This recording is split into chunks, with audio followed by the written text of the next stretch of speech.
सिंध मुंहिंजी अमा सूह तुंहिंजी मथा छा लिखी छा लिखां छा लिखी छा लिखां सिंध मुंहिंजी अमा दुनिया जा सिंधियो हिक मुठ थी सिंध बचायो सिंध मुंहिंजी अमा सूह तुंहिंजी मथा छा लिखां सिंध जो क़ौमी आवाज़ radio voice of Sindh London.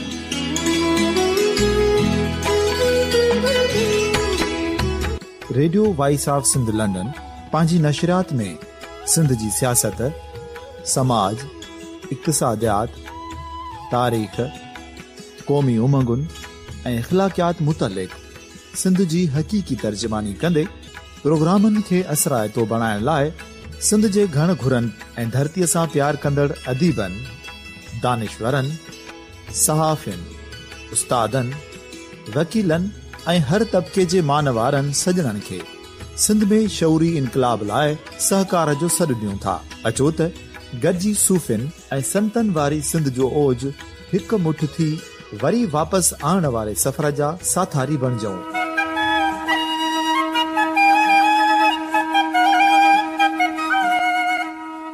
हिक नए सुबुह जी शुरूआत जो पड़ाॾो घर घर ॻोठ ॻोठ ऐं शहर शहर ताईं पहुचायो। शाल सिंध आबाद ऐं ख़ुशहाल थिए, सिंधी माण्हू सुखियो ऐं सताबो थिए।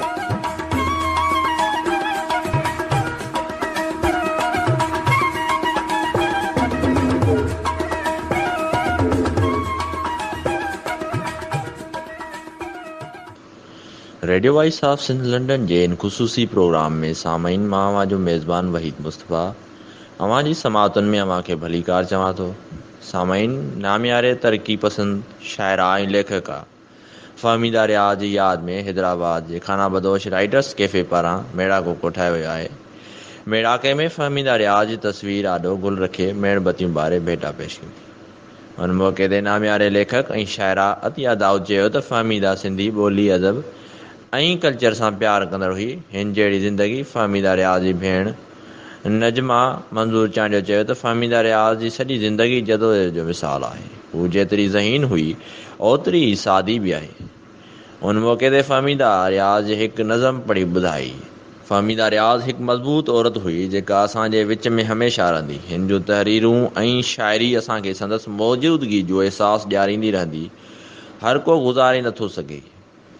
शाइरा सहर गुल भट्टी फ़हमीदा रियाज़ चयो त शहीद बेनज़ीर जे क़त्ल खां पोइ हिन मुल्क जो मुआशिरो सर कपियल लाश जीअं आहे। नामियारे अदीब ताज जोयो चयो त फ़हमीदा रियाज़ पंहिंजी शाइरीअ में कॾहिं बि गैर जानिबदार न रही पर अवाम आॾो जवाबदार रही। हुन चयो त हू बाज़मीर ऐं बाकिरदार औरत हुई। शाइर अली आकाश चयो त कंहिं फ़हमीदा रियाज़ खे एजेंट सॼो उर्दू ॻाल्हाईंदड़ खे संदसि हक़ बाबति ॻाल्हाईंदो ॾिसे हिन खे सिंधियुनि जे हमदर्द ऐं सिंधवरी खेसि मुहाजिर सम्झंदा हुआ। इरफान वला चयो त फ़हमीदा रियाज़ कंहिं बि मंता जी मोहताज न हुई। हू पंहिंजे नाले में ई वॾी औरत हुई। उन मौक़े ते अमर सिंधू, हुसैन मसरत शाह ऐं ॿियनि ख़िताब कयो। सामईन जी समूरी कार्रवाई तव्हांजे समातनि ताईं रखूं था। मां ॿिए मुक़रर खे सॾायां। उन खां पहिरीं मां चाहींदसि त जेके असांजा महिमान वेठा आहिनि महिरबानी कयो फ़हमीदा जी रोशन तस्वीर आहे। हुन रोशन तस्वीर खे दरअसल खे रोशनी जी ज़रूरत आहे पर असांखे रोशनी जी ज़रूरत आहे जीअं उन जी तस्वीर खे अञा वधीक चिटो ॾिसी सघूं ऐं फ़हमीदा जेका फ़हमीदा हुई असां या जेका फ़हमीदा आहे असां उन फ़हमीदा खे अञा वधीक चिटाई सां ॾिसी ऐं सम्झी सघूं। मां तव्हां सभिनी खे अर्ज़ु कंदसि त अची फ़हमीदा खे सिर्फ़ु शाइरी पसंदि न हुई पर फ़हमीदा खे गुल घणा पसंदि हुआ।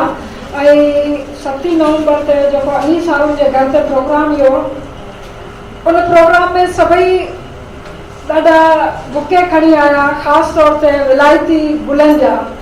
असां हैदराबाद जे बाग़ जा जंहिंखे चइजे त गुलाब जा गुल खणी वियासीं ऐं फ़हमीदा हिकदमि सां चयो इन हैदराबाद के फूलों में और गुलाब में तो जो खुशबू है वो कहीं पे भी नहीं। तो अॼु असां फ़हमीदा खे उहो साॻिया ई गुलाब, साॻी खुशबू आचूं था।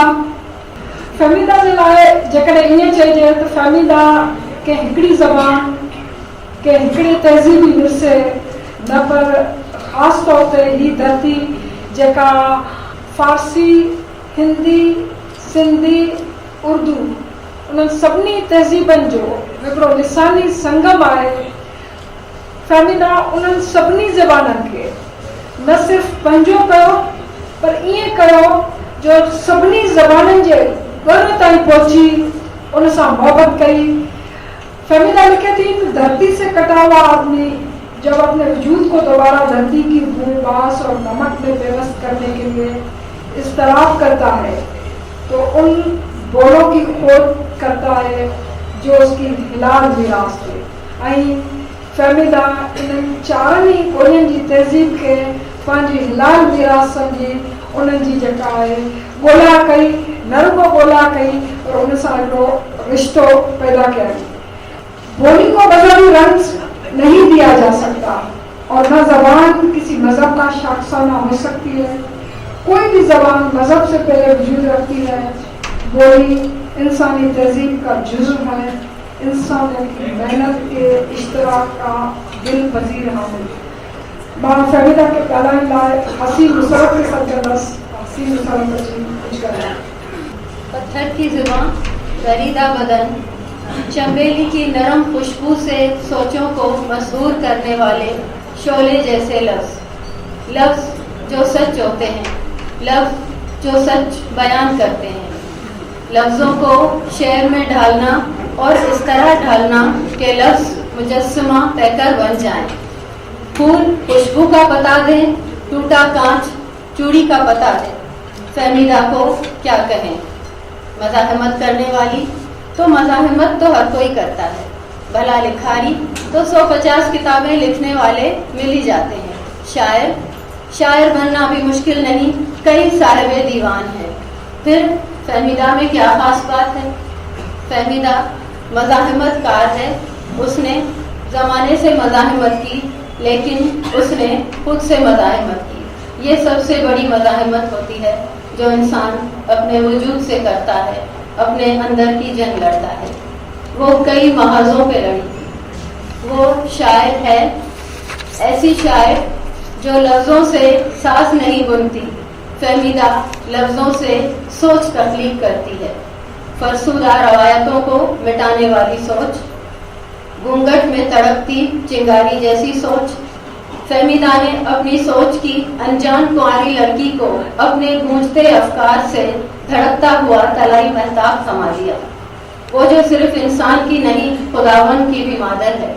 ऐसी लड़की जो रात के कहर में छुपे महबूब का बदन ढूंढने निकल पड़ती है तो दुश्मन घुंघरू से भी नहीं डरती। अज़ल की फितरत जो इंसान की इब्तिदाई कायनात से रची हुई है, नदामतों और पछतावों से ज्यादा शिद्दत है गुनाह की लज्जत में। जो छुप के किया जाए वो गुनाह है, लेकिन जो वबांगे दहल हो वो हक कहलाता है। फहमीदा ने गुनाह को हक का नाम दिया। फहमीदा के कलम का कमाल है और उसके जज्बों की कारीगरी को उसने औरत की फितरत से जोड़ दिया। इंसानी जिस्म के तकाज़ों से औरत भी मुबरा नहीं। फहमीदा फखरिया बयान करती है, इश्क आशना औरत कोई मुजरिम तो नहीं। कितने मौसम है फहमीदा की शायरी में जो कि बारिश की तरह दिलों को सैराब करते हैं। उसके तस्वुर में मोहब्बत के नशे से सरशार औरत है, उसके साथ साथ गुड़िया सी लड़की भी जो ज़माने की कैद में नीली आंखें मूंदे पड़ी है, जिसकी हर हरकत दूसरे के अख्तियार में है। लबों की प्यास में कई सवाल हैं। फेमिनिज्म को समझने के लिए अमवार किताबों के पढ़ें या फ़कत फहमीदा की शायरी को समझें। कितनी हिसासियत से वो रवायतों और मुरव्वजा पैमानों को बयां करती है। नज़्म तहनीत में मर्दों की कामयाबी आसानियां बयान की हैं तो पसे पर्दा औरतों की महरूमियां आया हो रही हैं। इसकी शायरी में वो ख्वाब हैं जो कभी देखे नहीं। औरत के कदम बोझल हैं जबकि पाँव में कांटे भी नहीं।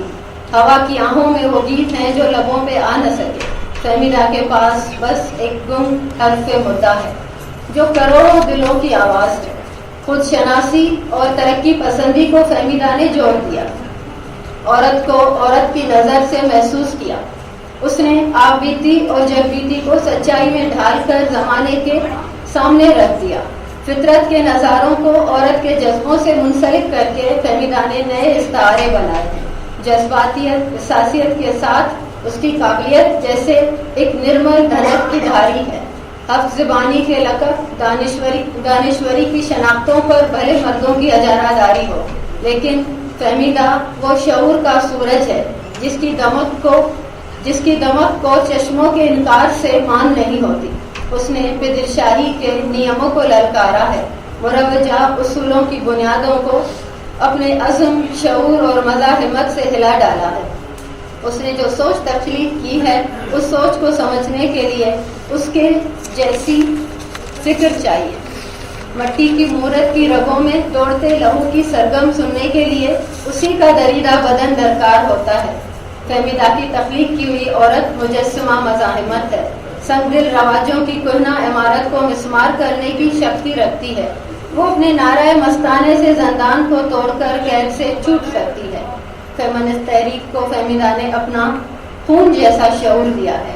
اپنی ساتھی، اپنی دوست، اپنی ہمنوا، ہم قدم شاید اپنی دوست کو میں اسے سلام پیش کرتی ہوں، اور آج کی صدی بھی ہماری فہمیدہ کو سلام پیش کرتی ہوں. اب میں دعوت دوں گی ان کی قریبی دوست نظر شیری صاحبہ کو، جو آج کل سندھ کے C S W chairperson. Fahmida پہ میں کیا بات کروں. میرا تعلق ایک مجاہد کی وجہ سے بنا، اور جب وہ انڈیا میں تھی تو ہم پہلی دفعہ ان سے ملاقات ہماری ہوئی، اور اس کے بعد تو سمجھے ابھی شاید 15 دن ہم نہیں ملے ہوں گے. اس سے پہلے تک ہم اکثر رات کو کھانا ان کے ساتھ ہی کھاتے تھے، اور میں کہتی تھی آپ بن رہی ہیں، آپ مجاہد کی دیکھ کے بالکل ایک زندگی سی آ جاتی تھی ان کے اندر. میں تو آخر تک یہی سمجھ رہی تھی کہ میں بس ان کو آفس میں لے جا کے بٹھاؤں گی اور یہ ٹھیک چلتی پھرتی آئیں گی. لیکن یہ کہ وہ ایک بہت مضبوط عورت تھی. ہم جتنا بھی ایکٹیویزم، فیمنزم، جو بھی آپ کہہ لیں، میں تو ایک شعر کے اندر ان کے کھوئی ہوئی ہوں، اور میں ہر ایک سے کہتی ہوں کہ ذرا اس کو پڑھ کے دیکھو، اس کے اندر دیکھو. ان کی ساری جدوجہد نظر آتی ہے. پھونک سکتی ہوں دو عالم کے حجاب آدمی، لا مجھے دے دے تیرے کوزے میں جتنی آگ ہے. بس میں یہی کہوں گی کہ فہمیدہ ہمارے درمیان رہیں گی. ان کی کام، ان کی تحریریں، ان کی نظمیں وہ کوئی ختم ہونے والی چیز نہیں ہے، بلکہ ان کی تو اب شروعات ہوئی ہے. جہاں ان کو ہم ڈسکس کر رہے ہیں، جہاں ہم ان کی شاعری کو بار بار پڑھ رہے ہیں، تو یہی تو وہ چاہتی تھیں کہ ہم ان کو قریب سے جانیں. ان کو کوئی ظاہری بناؤ اور بناوٹ کا ان پہ کوئی وہ نہیں عائد ہوتا تھا. وہ جو ان کا دل چاہتا تھا وہ کرتی تھیں. اور یہ تو میں نے ان کے ساتھ کام بہت کیا. میں شادی کے بعد گھر بیٹھ گئی تھی، تو جب وہ نیشنل بک کاؤنسل کی چیئرپرسن بنی تو اس وقت بھی انہوں نے زبردستی مجھ کو نکالا اور اپنے ساتھ جوڑا. اور جب ہمیں پتہ چلا کہ ہاں جو پبلشرز ہوتے ہیں ان کے کیا مسائل ہوتے ہیں، اور ان کے ساتھ فہمیدہ نے ایسا ربط بنایا کہ عورتوں کے لیے جو تخلیقات چھپنا اتنا مشکل مرحلہ تھا وہ اتنا آسان بنا دیا کہ بہت سارے جو پبلشرز تھے پھر اس طرف راغب ہوئے. اسی طرح جب میں دیکھتی ہوں ایک ادارہ بنانے نکلی وعدہ، تو اس میں بھی شروعات میں میں اور عطیہ ساتھ تھے، اور ان کو لفٹ فوبیا تھا. میں شاید اس وقت اسی لیے دبلی تھی کہ میں 100 سیڑھیاں ان کے ساتھ چڑھ کے اوپر جاتے تھے ہم لوگ. لیکن وہ زمانہ ہی اور تھا، وہ یہ ایکٹیویزم نہیں تھا. وہ جو کام وہ کر رہی تھیں وہ ریئل. ابھی جب لوگ کہتے ہیں نا کہ کمیشن کیا کام کر رہا ہے، بھائی ہم نے ان سے سیکھا ہے. ایک عام عورت کا جو مسئلہ ہے نا، ہم تو اس تک پہنچنا چاہتے ہیں. تو یہ ہم نے فہمیدہ سے سیکھا ہے. ہم سمپل وے میں، ہمیں کوئی انٹرویو دینے کی ضرورت نہیں ہے. जब तक कि औरतों के मसले हल नहीं होते, जो पॉलिसीज बने हैं या लॉ बने हैं उनका कहीं असर नज़र नहीं आता, तो उस वक्त तक बेकार है सब चीज़ें। और ये हमने फहमीदाई से सीखा है कि किस तरह इंकिसारी के साथ रहते हुए अपने काम में जुटे रहो और काम करते रहो और आगे बढ़ते रहो।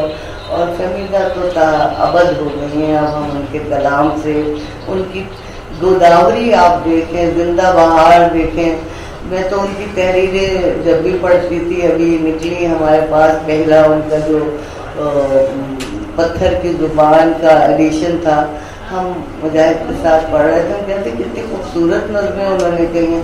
तो बस फहमीदा की कमी जो है वो बहुत बड़ा खला है, वो कोई नहीं पूरी कर सकता। और हमारी जद्दोजहद जो औरतों की है उसके लिए उन्होंने राह दिखाई है हमको, और हम कोशिश करेंगे कि उस पर अमल दरामद करें और अमली तौर पे उसको आगे बढ़ाएं। शुक्रिया। महिरबानी नज़र फहमीदा जे हवाले सां आकाश चए पियो त जॾहिं असां शाइरनि खे, मर्द शाइरनि खे मंचता मिली आहे, फहमीदा खे औरत शाइरा हुजण जे करे न मिली आहे। मां सम्झां थी त फहमीदा जेका शख़्सियत रखे पई उनखे कंहिंखे मंता ॾियण जी ज़रूरत ई नहीं।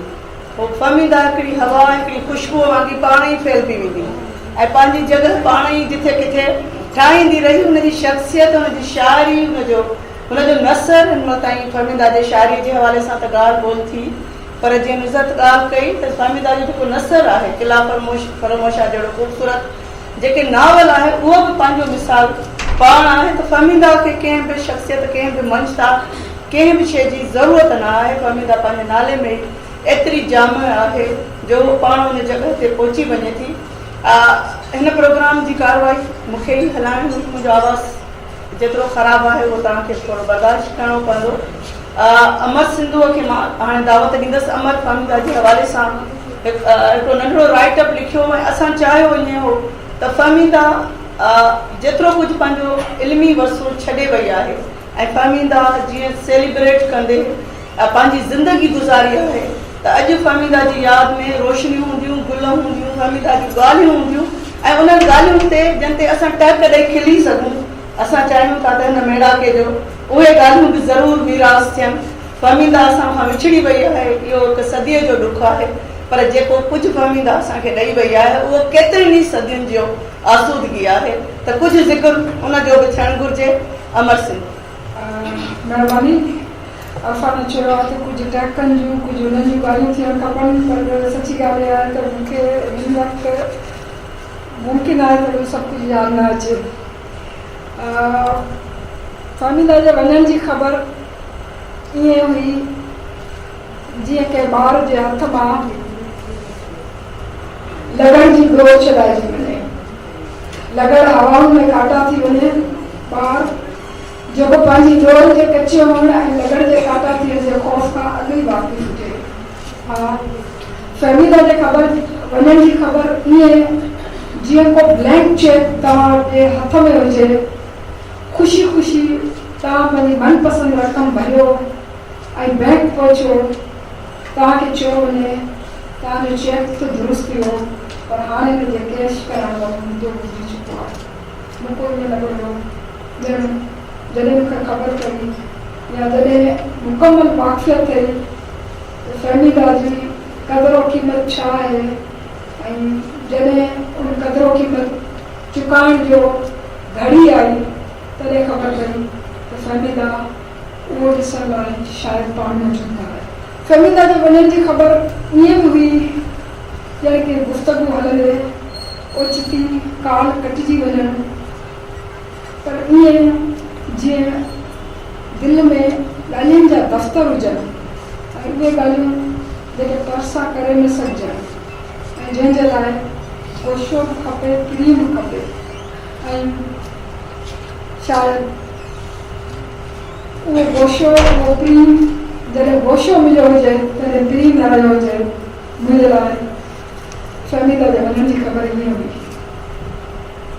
मूंखे पतो हुयो ऐं पतो हुयो ऐं मुंहिंजा जेके वेझा दोस्त आहिनि, थी सघे थो उन्हनि मां घणनि खे वाक़िफ़ियत हुजे। मूंखे पतो हुयो ऐं पतो हुयो त फ़हमीदा जे पोड़नि हॾनि जो सूर असांजे दिलनि में रहिजी वेंदो ऐं हू असांखां हली वेंदी। हिन लेखिका जिन लफ़्ज़ हिन देश ते छायल कारी अमृत जी चादर हटाइण लाइ मूंखे यादि आहे ख़ैर हिकु दफ़ो मिलिया हुआसीं ऐं ॻाल्हियूं कंदे उनमें कंहिं क़िस्म जी का बि शिकायत न हुई।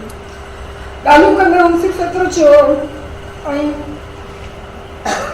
हुन चयो त हाणे मां घणो हली नथी सघां ऐं मां दफ़्तर ताईं वञा थी त मूंखे हॾनि में सूर थो थिए, का गाॾी हुजे ऐं मूंखां उहा खणी वञे ऐं मूंखे खणी अचे। ऐं हुन ईअं चयो हुयो, सिर्फ़ु हुन हिकिड़ी ख़्वाहिश ॾेखारी ऐं हुन दिलि जान सां कोशिशि कई त ईअं मुमकिन थी सघे। मूंखे इहो अहसासु हुयो त खेसि उमिरि जे हुन आख़िरी हिसे में जेको पोरियो हू करे रही हुई, छाकाणि जेको बि नौकिरी कंदो आहे उनजी रिटायरमेंट जी उमिरि ईंदी आहे। जेको रोज़ी रोटी कमाईंदो आहे उहो कॾहिं थकिजी घर वेंदो आहे ऐं सोचींदो आहे त मूंखे हाणे ॿियो केरु रोज़ी रोटी कमाए ॾींदो ऐं कॾहिं मूंखे रिटायरमेंट मिली। पर फ़हमीदा लाइ मां चई सघां थी त फ़हमीदा शायदि पोरियत औरत हुई। उन पोरियतनि लाइ लिखियो कोन्हे, हू पोरियतनि जी आज़ादगी लाइ तहरीकनि जो हिसो न रही आहे, पर हू ख़ुदि पोरियत औरत हुई ऐं उहा पोरियत औरत सॼी उमिरि हुन पंहिंजी रोज़ी रोटी लाइ पोरियो कयो आहे, पंहिंजे लफ़्ज़ जो पोरियो कयो आहे। पर मां इहो ॿुधाईंदी हलां जेके लफ़्ज़ हुन तख़लीक़ी तौर ते लिखिया आहिनि उन जा पैसा हुन कोन वरिता आहिनि। जेको हुनजो तख़लीक़ी कमु असां वटि आहे हुन ट्रांसलेशन्स कयूं आहिनि, हुन तर्जुमा कया आहिनि, हुन हिकिड़े अशाती इदारे में नौकिरी कई आहे, हुन NGOs ठाहियूं, हुन घणो कुझु ऐं हुन जीअण जे लाइ ऐं पंहिंजी रोज़ी रोटी लाइ जेतिरा जतन कया आहिनि, मां सम्झां थी त शायदि हिन दौर में ऐं मूंखे उन दुख जो अहसासु इन करे वधीक थींदो आहे त हिन दौर में जॾहिं लफ़्ज़ विकिणणु एतिरो आसान हुजे, हिन दौर में जॾहिं हिकिड़ी शइ विकामबी हुजे, तेॾी महिल हिकिड़ो बाज़मी हिकिड़ो सेल्फ स्टीम राइटर, चाहे वो केतिरो पढ़ो थी वञे, चाहे हुन छा ॾिनो हुजे, पर उनखे मोट में ॿी का घणी बनता बि न, पर शायदि उहा बि जेका असां हुनखे ॾेई नथा सघूं। हू जंहिं इशाती इदारे में नौकिरी करे रही हुई तंहिं इशाती इदारे हुनजी आख़िर ताईं जेका असां कंहिं हद ताईं उनजी पुरगोर ज़रूरु लथी, पर उहा पुरगोर यकीनन हिकिड़ी औरत लाइ एतिरी काफ़ी न आहे। छाकाणि त जॾहिं हुनजी बीमारी जो पतो जीअं पियो हुयो ऐं इहो मूं जेको हाणे ई हुनजो प्रोग्राम थियो हुन में आसिफ़ फ़ारूक़ी हुन ते ॻाल्हाईंदे चयो हुयो जेॾी महिल हुनखे पतो पियो त उन्हनि फ़हमीदा खे चयो त हाणे घर ते वेही लिखे, शायदि उन्हनि खे को अहिड़े क़िस्म जो ख़ौफ़ या अंदेशो हुजे त फ़हमीदा खे का अहिड़ी बीमारी आहे, का TB आहे जेका मथां पकड़जी न वञे ऐं उनखे चवनि घर ते वेही कमु करे असां तोखां कमु वठंदासीं। ऐं हू ऑफिस खां घर ते हली आई हुई ऐं घर में उहो पोलो कंदी रही हुई, पर जॾहिं वरी ऑफिस वई त हुनखे हिकिड़ो परवानो मिलियो जंहिंमें हुनखे ॿुधायो वियो त हुनखे नौकिरी मां कढियो वियो आहे। ऐं बाद में एतिरो ज़रूरु अहसान कयो वियो, पंहिंजे लेखे में एतिरो ज़रूरु अहसान कयो वियो पोड़ो तौर ते, हुनखे लिखियो वियो त पंहिंजे हथनि सां इस्तीफ़ा लिखी ॾे। असां इहो कीअं लिखूं त भई असां तव्हांखे नौकिरी मां कढियो आहे। सो हू सख़्तु जान औरत हुई, हू सचपच पोरियो औरत हुई, इन करे हर पोरियत जे हुनजी रोज़ी ॾाढी ॾुखी बीठल हुई। पोरियत सॼो साल बि ॾींहुं राति पोरियो करे, तब संदसि गुंदीअ जो अन सदाईं कुटनि, छनो सदाईं टुटनि ऐं बीमारी मड़ी में बिना दवा दारू। हुनखे पंहिंजी पंहिंजे तहरीरनि जो मुआवज़ो कोन थियो मिलियो, पर रूह मां रहियल लफ़्ज़नि मां घर जी रोटी कमाईंदड़ ख़ातून खे वक़्तु एतिरी रिआयत न ॾिनी हुई। फ़हमीदा जंहिं पंहिंजी सोने जहिड़ी जवानी जंहिं जमहूरियत लाइ जलावतनी जे जहनम खां गद्दारी जे तहमत ताईं जिस्म जान ते सठो हुयो, हुनखे इहो पतो न हुयो इन जमहूरियत में फ्यूडल ईगो खे 100 सलामनि वारी दरबार खपे थी, जंहिंमें कतार दर कतार बीठल कलमकार हुजनि जेके हुनखे सलाम कंदा हुजनि, ऐं पोइ उन्हनि कलमकारनि ते कीअं बारिश थींदी आहे। हिन ख़ातून खे ख़बर न हुई त जमहूरियत ईअं थींदी आहे। हिन यकीननि जंहिं जमहूरियत लाइ विढ़ियो विढ़ी हुई, उहा जमहूरियत उन समर जो नालो न हुई जंहिंमें वज़ीरनि, बशीरनि, कामोरनि उन्हनि जी आपेशाही जो को अंश शुरू न हुजे, ऐं जेके जेब कतरनि जी आहे सॼे देश जा लालो गुआर मिट्टी में लताड़ींदा हुजनि। इज़्ज़त नफ़्स जी सलामती लाइ फ़हमीदा जहिड़ा जेके कलमकार आहिनि, ख़ैर मां हीअ त कोन थी वधीक पढ़ी सघां, पर मां इहो ज़रूरु ॿुधायां त इहो सभु कुझु महसूसु कंदे मूंखे अंदाज़ो हुयो त हीअ हली वेंदी, ऐं इन क़िस्म जी मनता या इन क़िस्म जो जेको ज़िंदगी जो आख़िरी सुख शायदि असां न ॾेई सघूं।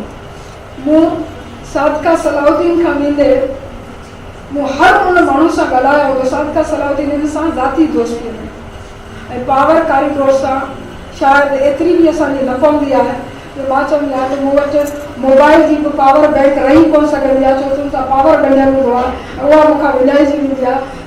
एतिरी बि न पइजी सघंदी आहे जो कंहिंखे मिंथ करे सघिजे ऐं पोइ उन मिंथ जी का मोट मिलंदे ॾिसिजे।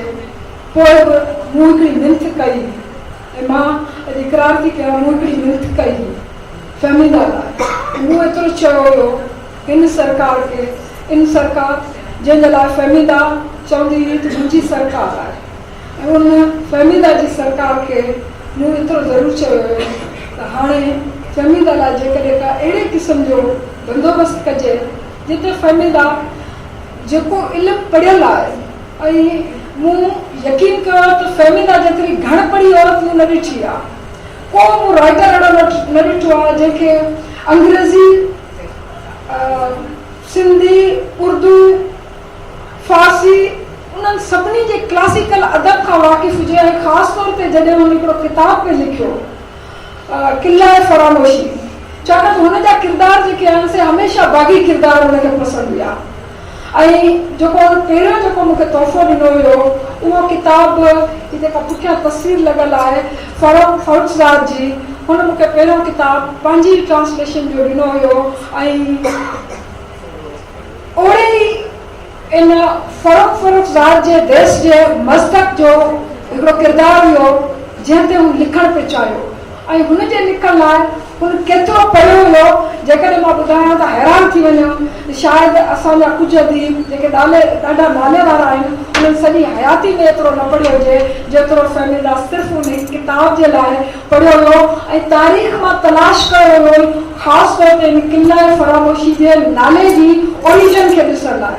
ऐं उन का मुंहिंजे ख़्याल में लाइब्रेरी न छॾी, ऐं तॾहिं मुंहिंजी उन सां तमामु वेझी मुलाक़ात थींदी हुई, ऐं तॾहिं मूंखे उन तफ़सील ॿुधाईंदी हुई त आज मैंने ये लिख लिया आहे, त उहो मूंखे कुझु पना पढ़ी बि ॿुधाईंदी हुई। त हुन एतिरी पढ़ी लिखी जेका ख़ातून आहे त असांजो मुंहिंजो ख़्यालु इहो हुयो त असां वटि हिकिड़ो जी रेज़िडेंशियल राइटर्स हूंदा आहिनि, ऐं रेज़िडेंशियल राइटर्स जी फ़हमीदा जॾहिं भारत वई त उते बि रेज़िडेंशियल राइटर्स जी हैसियत में जवाहरलाल नेहरू यूनिवर्सिटी में हुनखे रखियो वियो।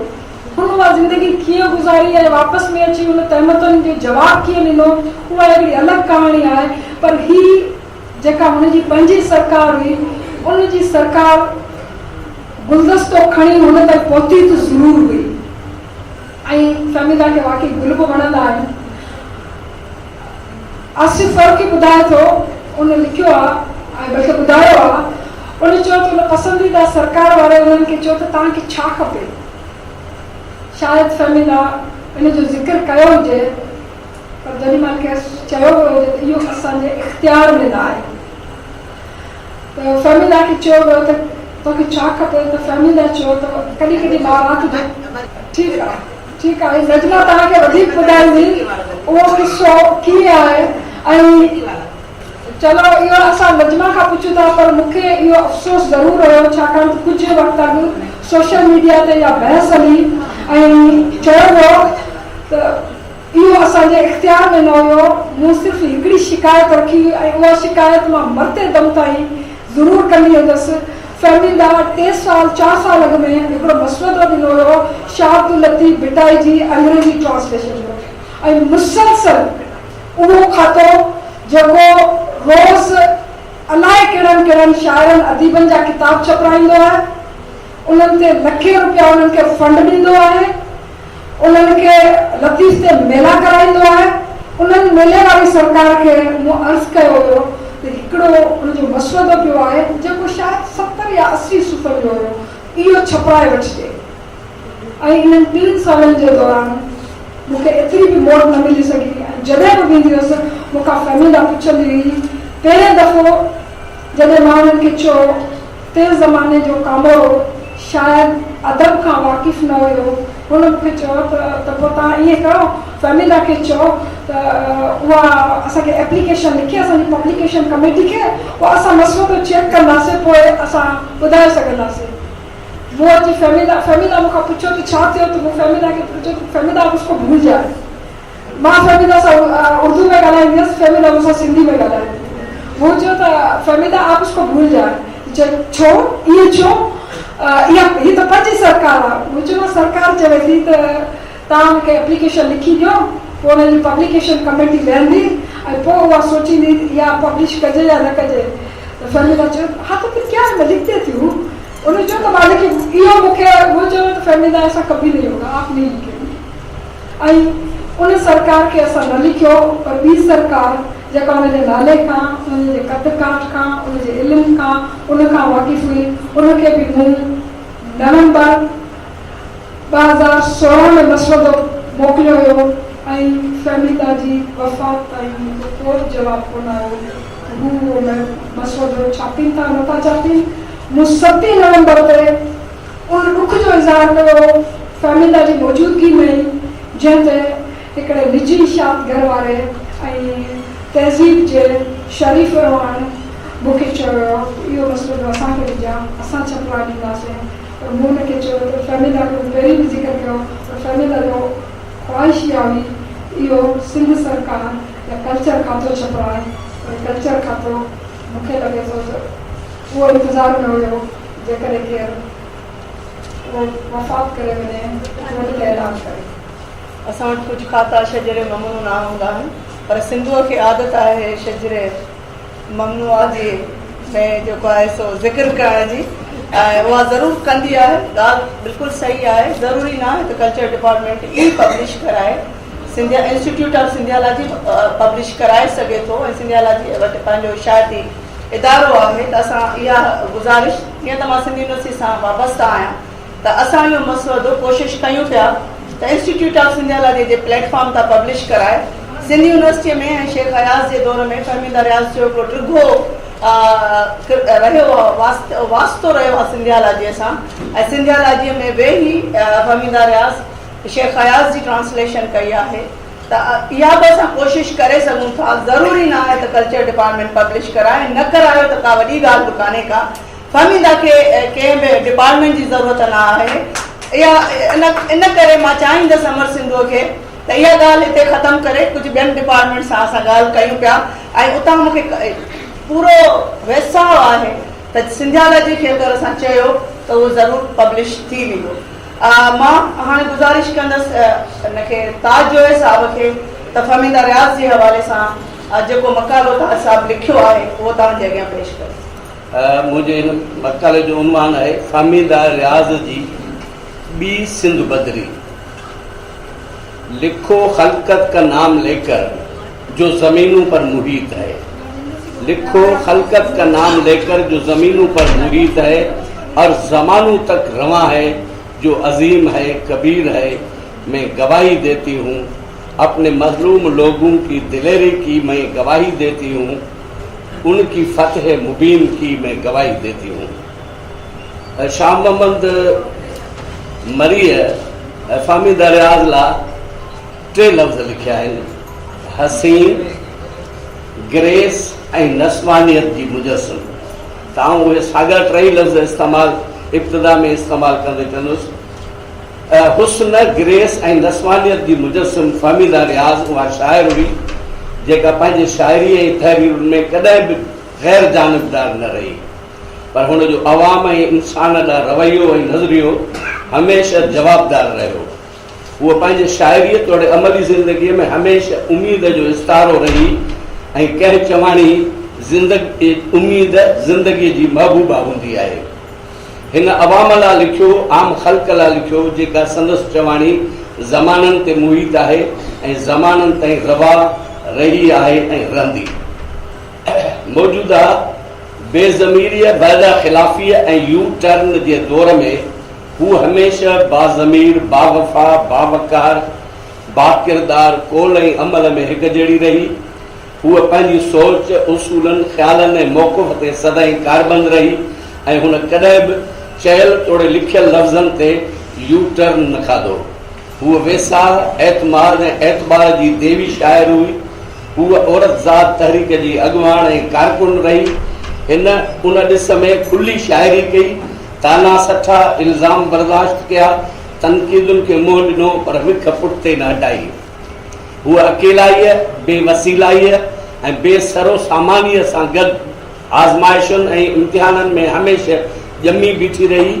हुन केसनि, अदालतुनि जे चकरनि ऐं बदमाशुनि जे दरियाहनि खे जुरत सां पार कयो ऐं चवंदी रही, जब तक है दम में दम फिर वही करेंगे हम, हो सका तो कुछ बढ़कर फिर वो हर्फ लिखेंगे, तीराज़ाद हर आमिर कांप उठे जिसे पढ़कर, फिर वो गीत छेड़ेंगे, बस्त दस्ता हर मजलूम झूम उठे जिसे गाकर। हुन जो किताब हमरिकाब संदसि जलावतनीअ जे नज़्मुनि ते मुश्तमिल आहे, जेके हुन मार्च 1981 खां 87 ताईं लिखिया हुआ। फामीदा 1977 खां 81 ताईं आवाज़ रिसालो कढियो। हिन रोशन ख़्याल रिसाले में फामीदा अवाम जे शऊर खे जिला बख़्शी हुई। अफ़गान इनक़लाब जे कामयाबीअ ते लिखियो हो त विच एशिया जे संगलाख ज़मीनुनि ते साम्राजी राकास मुंहं भर किरी पिया आहिनि ऐं ज़ियाउल हक़ जहिड़ो मॉडल डिक्टेटर पंहिंजे आका अमरीका जी बेइज़ती किथे थी सही सघियो। फामीदा जी एडिटरशिप गदारी बणिजी वई, रिसाले ते बंदिश विधी वई, मथिस 14 केस दायर कया विया, जिन मां हिक में बग़ावत जो इल्ज़ाम हो, जंहिंजे नतीजे में फामीदा खे फांसी बि मिली सघी थे। संदसि मुड़ुसु ज़फ़र अॻेई गिरफ़्तार थी जेल में वञी चुको हो। फामीदा औरत हुई, संदसि ॿार नंढा हुआ। फितरत फामीदा जो साथ ॾिनो। हू जेल ऐं मौत जी सज़ा खां बची वई। खेसि दहलीअ जे हिकु मुशाइरे जी दावत, वीज़ा ऐं टिकेट अची मिली ऐं हूअ मार्च 1981 में मुशाइरे में दहली वञी निकिती ऐं बलूच क़ौम परस्त ऐं तरक़ी पसंद अदीब शाह मोहम्मद मरीह जे लफ़्ज़नि में हूअ सिंध न सही त हिंदू ई सही चवाणी हिंदुस्तान में शरणार्थी थी वञी पहुती, जिते कुझु अरसे खां मुड़ुसु पिणु आज़ाद थी हिंदुस्तान फ़रार थी वञी सियासी पनाह वरिती। अजीब इत्फ़ाक़ आहे त 81 उहो साल आहे जंहिंमें आऊं पिणु एचएम खोजाए स्कूल मां 19 अप्रैल 81 ते गिरफ़्तार थी हाला ऐं लतीफ़ाबाद जे लाकबनि मां थींदे सेंट्रल जेल हैदराबाद में 1 साल जी सज़ा खाई पहुतो हुउसि, जिते समरी मिलिट्री कोर्ट अरणी हैदराबाद मूंखे अब्दुल वाहिद आरिसर जे जेल डायरीअ जे हिकु टुकड़े अव्हां ई असां उर्फ़ लाश कंहिंजो आहे खे पंफलेट करार ॾेई सज़ा ॾिनो हो, जेको कामरेड नज़ीर अब्बासीअ जे शहादत ते लिखियलु हो। उन वक़्तु जेल में मूंसां दोदो महरी, इमदाद चांडियो, सुलेमान डायरी, हफ़ीज़ कुरैशी, अलबत मिरनास ऐं ॿिया गॾु हुआ, जेको दास्तान मुंहिंजी जेल डायरी खोलीअ ते चंद चमकियो में दर्ज आहे। अजीब इत्फ़ाक़ आहे त 87 में फामीदा रियाज़ ज़फ़र जे जलावतनी जे ख़ात्मे खां कुझु ॾींहं अॻु मारवी संसदा दहलीअ जी रूह रवां वीना शिरंगीअ जी दावत ते दहली में इंटरनेशनल लतीफ़ कॉन्फ्रेंस में वञण थियो ऐं हिकु राति फ़हमीदा रियाज़ जे घर राति जो 1:30 वॻे ताईं कचहरी कईसूं। मूं सां गॾु मुनीर शाह, आसिफ बालाजी, मज़हर लियारी, जुमंतर बदर ॿिया दोस्त गॾु हुआ। कचहरी दौरान फ़हमीदा ऐं मुंहिंजे साथियुनि जो सिंध में मुस्तक़िल आबाद उर्दू आबादीअ लाइ मौक़ुफ़ साईं GM सैद वारो साॻियो हो ऐं ज़फ़र जो मौक़ुफ़ अवामी तहरीक जे सरबराह मोहतरम रसूल बख्श पली जे वारो हो। उते असांखे फ़हमीदा रियाज़ ॿुधायो त हू उल्हासनगर में सिंधी शरणार्थियुनि सां मिलण वई हुई ऐं हिकु मुशाइरे में जॾहिं खेसि उर्दू शाइर फ़हमीदा रियाज़ तौरु सॾियो वियो त हुन एहतजाज कंदे सिंधीअ में ॻाल्हाए चयो त आउं सिंधियानी आहियां। मुंहिंजे वालिद विरहाङे खां घणो अॻु 1930 में नूर मोहम्मद हाई स्कूल हैदराबाद में उस्ताद तौरु मुलाज़मत कई हुई ऐं हिते मां ॿुधायां त हू हिते मुलाज़मत करणु कोन आयो हो, पर नूर मोहम्मद लाखेर हिंद जी एजुकेशन डिपार्टमेंट खे ख़त लिखियो हो त असांखे को बहितरीन उस्ताद उतां ॾियारे मोकिलियो वञे ऐं हुननि रियाज़दीन खे ॾियारे मोकिलियो हो। नूर मोहम्मद हाई स्कूल हैदराबाद में उस्ताद हो ऐं जेतोणीकि आउं 46 में हिंदुस्तान जे मेरठ शहर में ॼाई हुअसि, पर अञा 4-5 सालनि जी मस हुअसि त बाबा गुज़ारे वियो ऐं असांजो मुस्तक़िल मस्कन पोइ हैदराबाद सिंध रहियो, जिते न रुॻो आउं सिंधी सिखी वियसि पर ॻाल्हायां बि थी ऐं मुंहिंजूं 2 भेनरूं बि उते शादी कयल आहिनि। आउं उल्हासनगर 87 में आउं वरी उल्हासनगर वियुसि। जॾहिं फ़हमीदा जे मिलण खां पोइ आउं 87 में उल्हासनगर वियो हुउसि त मोहन कल्पना ऐं एम कमल ऐं ॿियनि न रुॻो उन ॻाल्हि जी तस्दीक कई ऐं ॿुधायो हो त हुन पनाह गुज़ीन सिंधियुनि ते हिकु नज़्म पढ़ियो हो जंहिंखे आम तौरु ॾाढो पसंदि कयो वियो। उहो हिन मूं काफ़ी ॻोल्हियो पिए, पर हिते पढ़ंदे मूंखे हमरिकाब में नज़र अची वियो ऐं हुते मूं उहो उतारे वरितो। उनवान आहे जीअं सिंध आ मेरे अंदर आ, पवित्र मेहरान के पानी, ठंडे मीठे मटियाले पानी, मटियाले जीवन रंग जल, धो दे सारा क्रोध कुपट, शहरों की दिशाओं का सब छल, यूं सींच मुझे कर दे मेरी मिट्टी जल थल, तेरे थल की काल चिकनी मिट्टी से माथे पर तिलक लगाऊं, हाथ जोड़ दंडोत करूं और मन के भेद से गहरे होले होले सांस खींच दे। ओम समान अमर मैं उतरी तेरे ठंडे जल में कमर कमर, तेरे ठंडे मीठे मेहरबान पानी से मुंह धोलूं और धोलूं आंसू, खारे आंसू तेरे मीठे पानी से धोलूं। ओ महान मटियाले सागर आ, सुन मेरी कथा, मेरी बड़ी अभागन भाग मेरा, मैं बड़ी अभागन भाग मेरा, दर्द हाथों में रहा सदा, टूटा मेरा मिट्टी से नाता कैसे टूटा। ऐं उते उन्हनि सिंधियुनि खे चई त तव्हां बि पनाह गुज़ीन आहियो, सिंध मां थी आया, आउं बि पनाह गुज़ीन आहियां।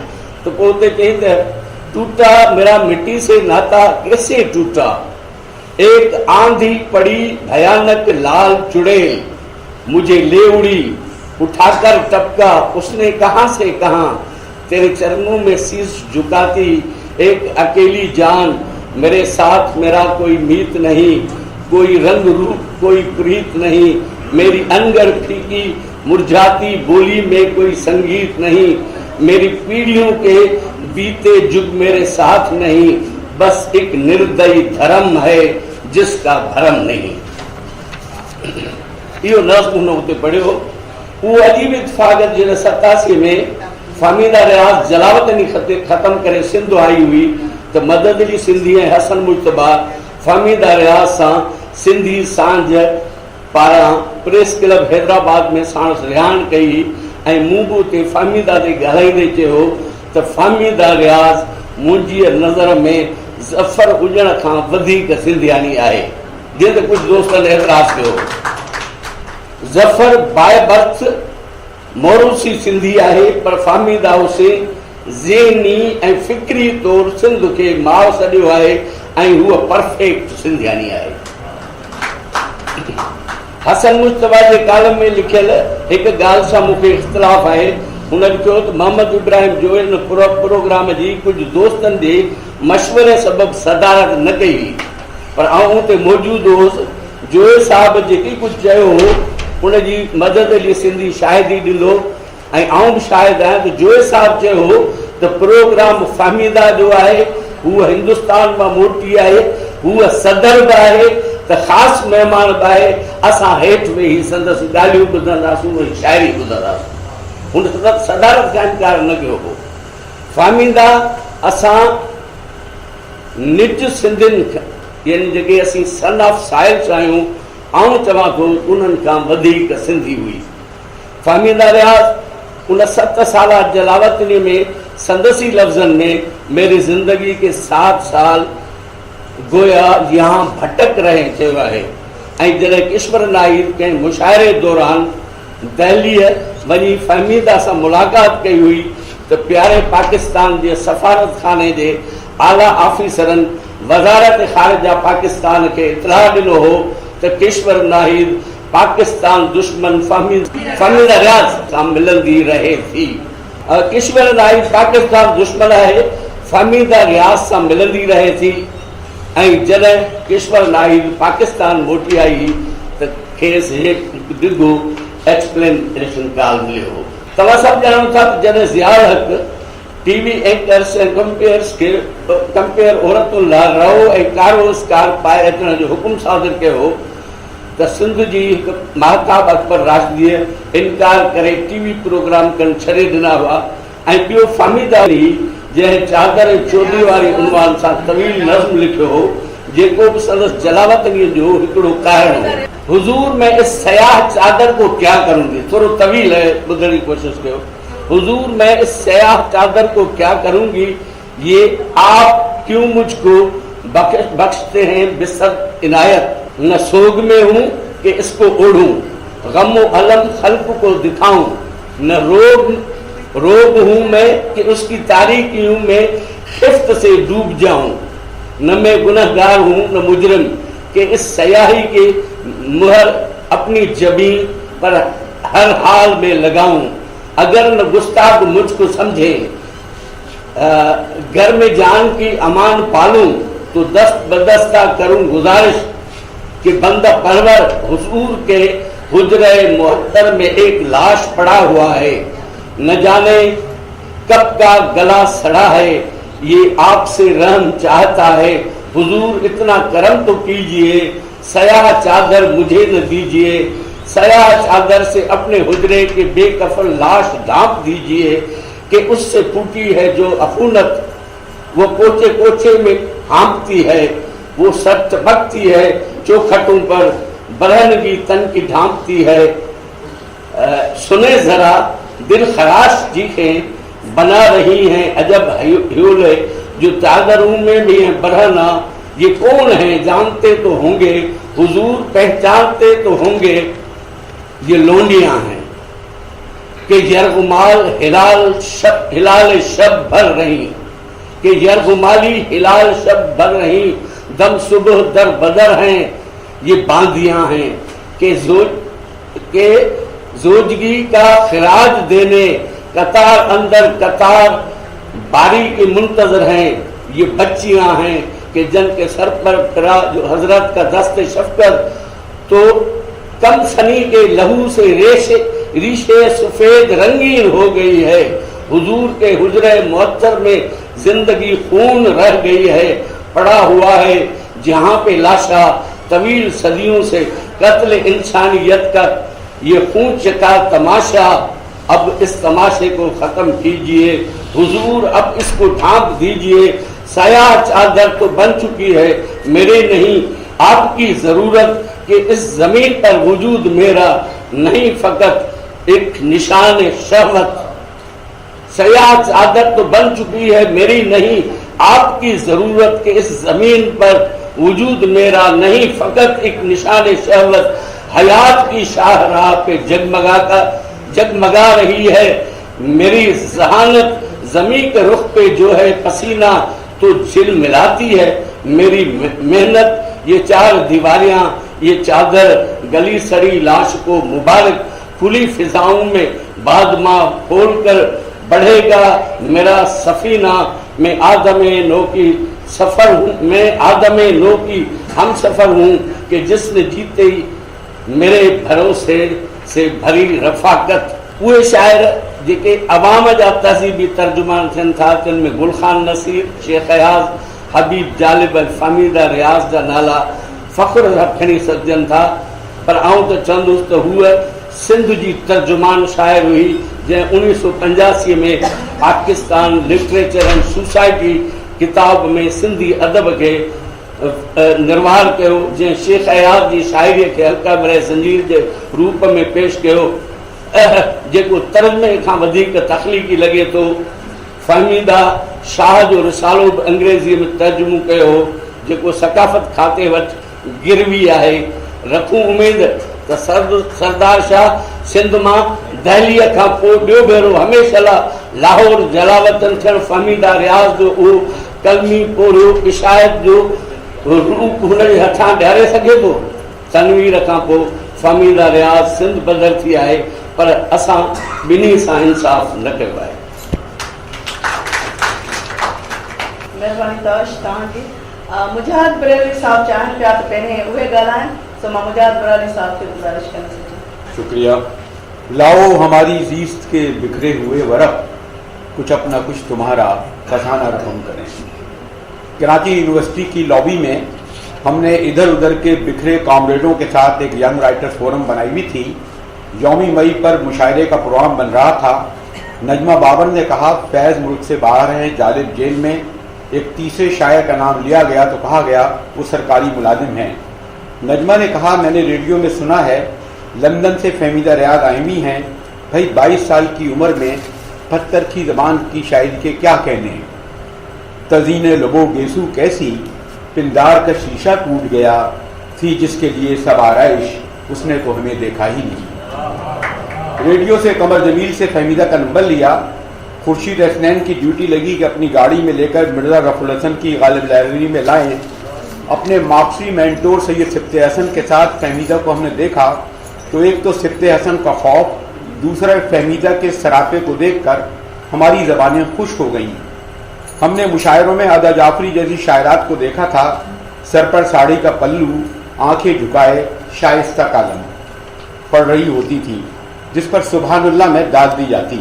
ادھر فہمیدہ سلیو لیس بلاؤز پر لکھنوی انداز میں باندھی ساڑی، دودھیا چہرے پر بڑی بڑی مسکراتی آنکھیں اور ہاتھ میں کیٹو کا سگریٹ جو اس زمانے میں ہر کامریڈ کی واحد عیاشی ہوتا تھا. ہمارا خیال تھا کہ فہمیدہ پتھر کی زبان کی کوئی رومانس میں ڈوبی نظم سنائیں گی. مجھ سے کہتے تھے بن کاجل اچھی لگتی ہیں میری آنکھیں، تم اب جس کے گھر جاتے ہو کیسی ہوں گی اس کی آنکھیں.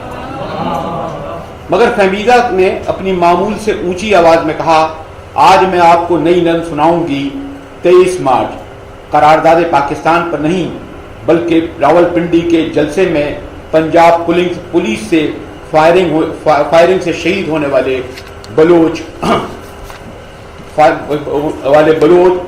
سندھی پشتونوں کی شہادت پر. آج اندیشوں نے یک لخت مجھے چھوڑ دیا، یک بیک آج میرے دل سے مٹا خوف و حراج.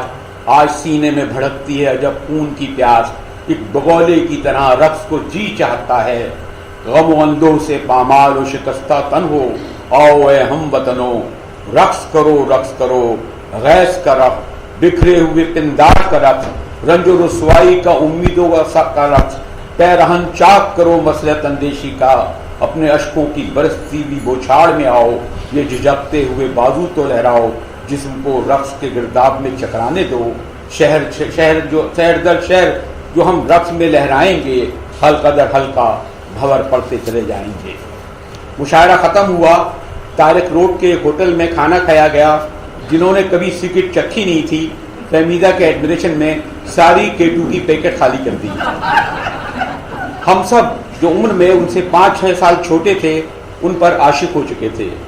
مگر یہی وہ وقت تھا جب ہم اپنی ڈگریاں بغل میں دبائے اس راہ پر کڑے تھے جہاں ایک راستہ شاندار نوکریوں کی طرف جا رہا تھا تو دوسرا سرخ فریروں اور انقلابی ناروں کی طرف مستقبل سے بے خوف گھروں سے دور اس پر ہم سرپٹ بھاگے جا رہے تھے۔ فہمیدہ ریاض لندن سے واپسی پر ایک اچھی بھری ایڈورٹائزنگ ایجنسی میں لگی تھی، مگر ان کا رومانس جنون کی حد تک بلوچ سندھی قوم پرستوں سے جڑا ہوا تھا جو بھٹو حکومت کے خلاف پہاڑوں پر مسلح جدوجہد کر رہے تھے۔ ایک دن کوئٹہ جیل جا پہنچی۔ میرے دوست بی ایس او کے سیکریٹری مجید بلوچ بتاتے ہیں انقلابی شاعر میر گل خان نصیر کے ساتھ بیٹھتے ہوئے انہوں نے پوچھا پہاڑوں پر جانا چاہتی ہوں۔ میر گل خان نصیر نے قہقہ لگاتے ہوئے کہا ساڑی اور سینڈل میں آپ پہاڑوں پر کیسے چڑھیں گی؟ ایسا کریں ہماری جدت کو اپنی شاعری میں ڈھال لیں۔ فہمیدہ کراچی واپس آئیں۔ کیٹرک ہال میں ہم ویتنام میں ہو چی من کی کامیابی کا جشن منا رہے تھے۔ مشاعرے میں فہمیدہ ریاض نے نظم پڑھی جسم پر پیرہن پارا پارا، گولیوں سے بدن پارا پارا، بے سہارا لہو بہ رہا ہے۔ حوصلہ کس میں تھا حوصلہ، وقت لکھتا ہے تاریخ کا فیصلہ، ہم نہ جانے مگر ہم نہ مانے مگر یہ ہمارا لہو بہ رہا ہے۔ اب یہ وقت نہیں کہ نیشنل وائی پارٹی کی بھٹو صاحب کی لڑائی کی تفصیل میں جایا جائے کہ اس کے بعد جنرل ضیاء الحق کا چیختا چلاتا مارشل اللہ تو آنا ہی تھا۔ فہمیدہ ان قوم پرستوں میں سے نہیں تھیں جو بھٹو مخالفت پر ضیاء الحق کے دور میں خود کو کیش کرا رہے تھے۔ اب وہ سندھی قوم کے ساتھ کڑی تھیں جو جے بھٹو کا نعرہ لگا کر پیٹوں پر کوڑے کھا رہا تھا۔ فہمیدہ نے اس زمانے میں ایک رسالہ آواز نکالا جسے اشتہار تو کیا ملتے، ہاں غداری کے تمغے اور مقلبے بننے لگے۔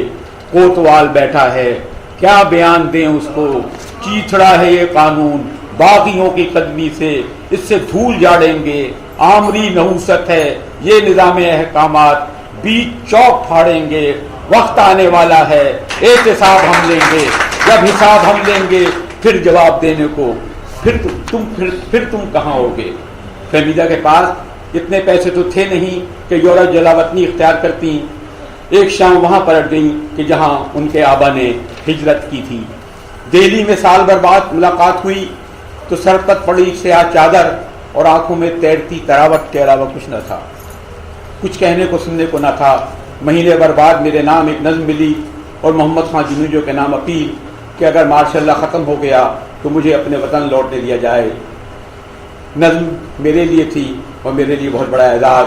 اے دوست پرانے پہچانے، ہم کتنی مدت بعد ملے، بیٹھو تو ذرا بتلاؤ تو کیا، یہ سچ ہے میرے تعاقب میں پھرتا ہے ہجوم سنگ زماں، کیا نیل بہت ہے چہرے پر، کیا سر ہے کیا کاسے سر ہے خون سے تر، اے غوغا تو ہم نے بھی سنا، طفلا کی تو کچھ تسلیم نہ تھی۔ فہمیدہ ریاض کی اپیل منظور ہوئی۔ فہمیدہ نے دہلی میں جلا وطنی بڑے سبھاؤں سے کاٹی اور یہ کہہ کر کراچی میں واپس آ گئیں، تو سدا سہاگن ہو ناری، مجھے اپنی توڑ نبھانا ہے، ری دلی چھو کر چرن تیرے، مجھے اپنی موڑ ہو جانا ہے۔ پیپلز پارٹی کا پہلا دور اس اعتبار سے خوشائن تھا کہ جس میں پہلی بار فہمیدہ کو 21 گریڈ کی نوکری ملی، مگر شریفوں کی حکومت کے آتے ہی وہ بھی چھین لی گئی۔ کراچی کے اشاعتی ادارے نے بہرحال دہائی اوپر ساتھ دیا، مگر 2007 میں نوجوان بیٹے کبیر کی موت نے بستر سے لگا دیا۔ ہے کیا نوحہ لکھا ہے، اور اس ماں کا جس کا جوان بیٹا اس سے ہمیشہ ہمیشہ کے لیے جدا ہو گیا ہو۔ کبیر کی موت، کچی پکی نوکری، اس پر زمانے کی بے توقعی اور بے حسی نے فہمیدہ کو مستقل بستر سے لگا دیا۔ اکثر شکایتی فون آتا، ملتے کیوں نہیں؟ ہر بار وضاحت کہا، عمر کے 4 پہر کامریڈیت میں لگا دیے، پیٹ اسکرین سے لگا ہے، نوکری پورے سے زیادہ وقت مانگتی ہے، مگر فہمیدہ ایسی باتوں سے کیوں قائل ہوتی؟ انہوں نے تو اپنی بھرپور جوانی کے دن ہی نہیں، ساری زندگی ہی اس انقلاب کو دے دی کہ جس کے مجسمے کے گرنے پر وہ امیدیں نو کے انتظار میں رہیں۔ لاہور جانے سے پہلے ایک دن فون آیا، میں جا رہی ہوں، آ کر ملو۔ میں خود شہر سے باہر جا رہا تھا۔ میں نے پوچھا، فہمیدہ فیض صاحب کا جشن تھا لاہور میں، آپ کو نہیں بلایا گیا؟ کہا، غالباً فیض کے نواسیوں کو میرے لاہور میں ہونے کا علم نہ ہو، اور علم بھی ہوتا تو شاید میرا فیض سے تعلق نہ پتا ہو۔ اگلے دن رات کے آخری پہر میں خالد احمد کا فون آیا۔ خالد احمد رات کے آخری پہر میں ہی فون کر کے بلاتے ہیں۔ پوچھتی ہوئی آواز میں کہا، हमारी दोस्त चली गई, फ़ोन हाथ से गिर गया। नजमा से एक पुरसा देने गया तो कहा तुम्हारी एक अमानत छोड़ गई हैं, अभी तक वो लिफाफा नहीं खोला है, मालूम है कि उसमें क्या है। नाम लेना भी आम जगह पर पब्लिक में ममनुआ है, मगर आज हैदराबाद, उस हैदराबाद में आया हूँ, फहमीदा को याद करने आया हूँ कि जो उनका शहर था। ढलती खुनक शब में उनके शेरों को, जुर्रों को धुआं उड़ाते हुए ताज़ियतनामा पढ़ूंगा जिन्होंने अपनी ज़िंदगी में खुद लिख दिया था। यारो बस इतना मुझ पे करम करना, पस मर्द न मुझ पे सितम करना, मुझे कोई सन न देना दीदारी की, मत कहना जोश खिताबत में दरअसल ये औरत मोमिन थी, मत उठना साबित करने को मुल्को मिल्लत से वफादारी, मत कोशिश करना अपना ले हक्काम कम अज़ कम लाश मेरी, यारा यारा कम ज़रफ़ों के दुश्नाम तो हैं एजाज़ मेरे, मिंबर तक ख्वा वो आ न सकें, कुछ कम तो नहीं दिलबर मेरे, दमसाज मेरे, हर सर्र हकीकत जाम नेहा और खाक सबा, तौहीन न उनकी कर जाना, खुशनूदी मोहतसबा के लिए मैयत से न माफ़ी मंगवाना, खुशनूदी मोहतसबा के लिए मैयत से न माफ़ी मंगवाना, तदफीन मेरी गर हो न सके मत घबराना, जंगल में लाश को छोड़ आना, ये ख्याल है कितना सुकून अफ़ज़ा, जंगल के दरिंदे आ लेंगे बिन जाचे मेरे ख्यालों को, वो हाड़ मेरे और मांस मेरे और मेरा लाले बदख्शा दिल सब कुछ होकर खा लेंगे, वो सैर शिकम होठों पे ज़बानें फेरेंगे और उनकी बेअसियाँ आँखों में चमकेगी, तुम शायद जिसको कह न सको वो सच्चाई, ये लाश है उस औरत की जो अपनी कही कर गुजरी, ताउम मगर ना पछताई। शुक्रिया।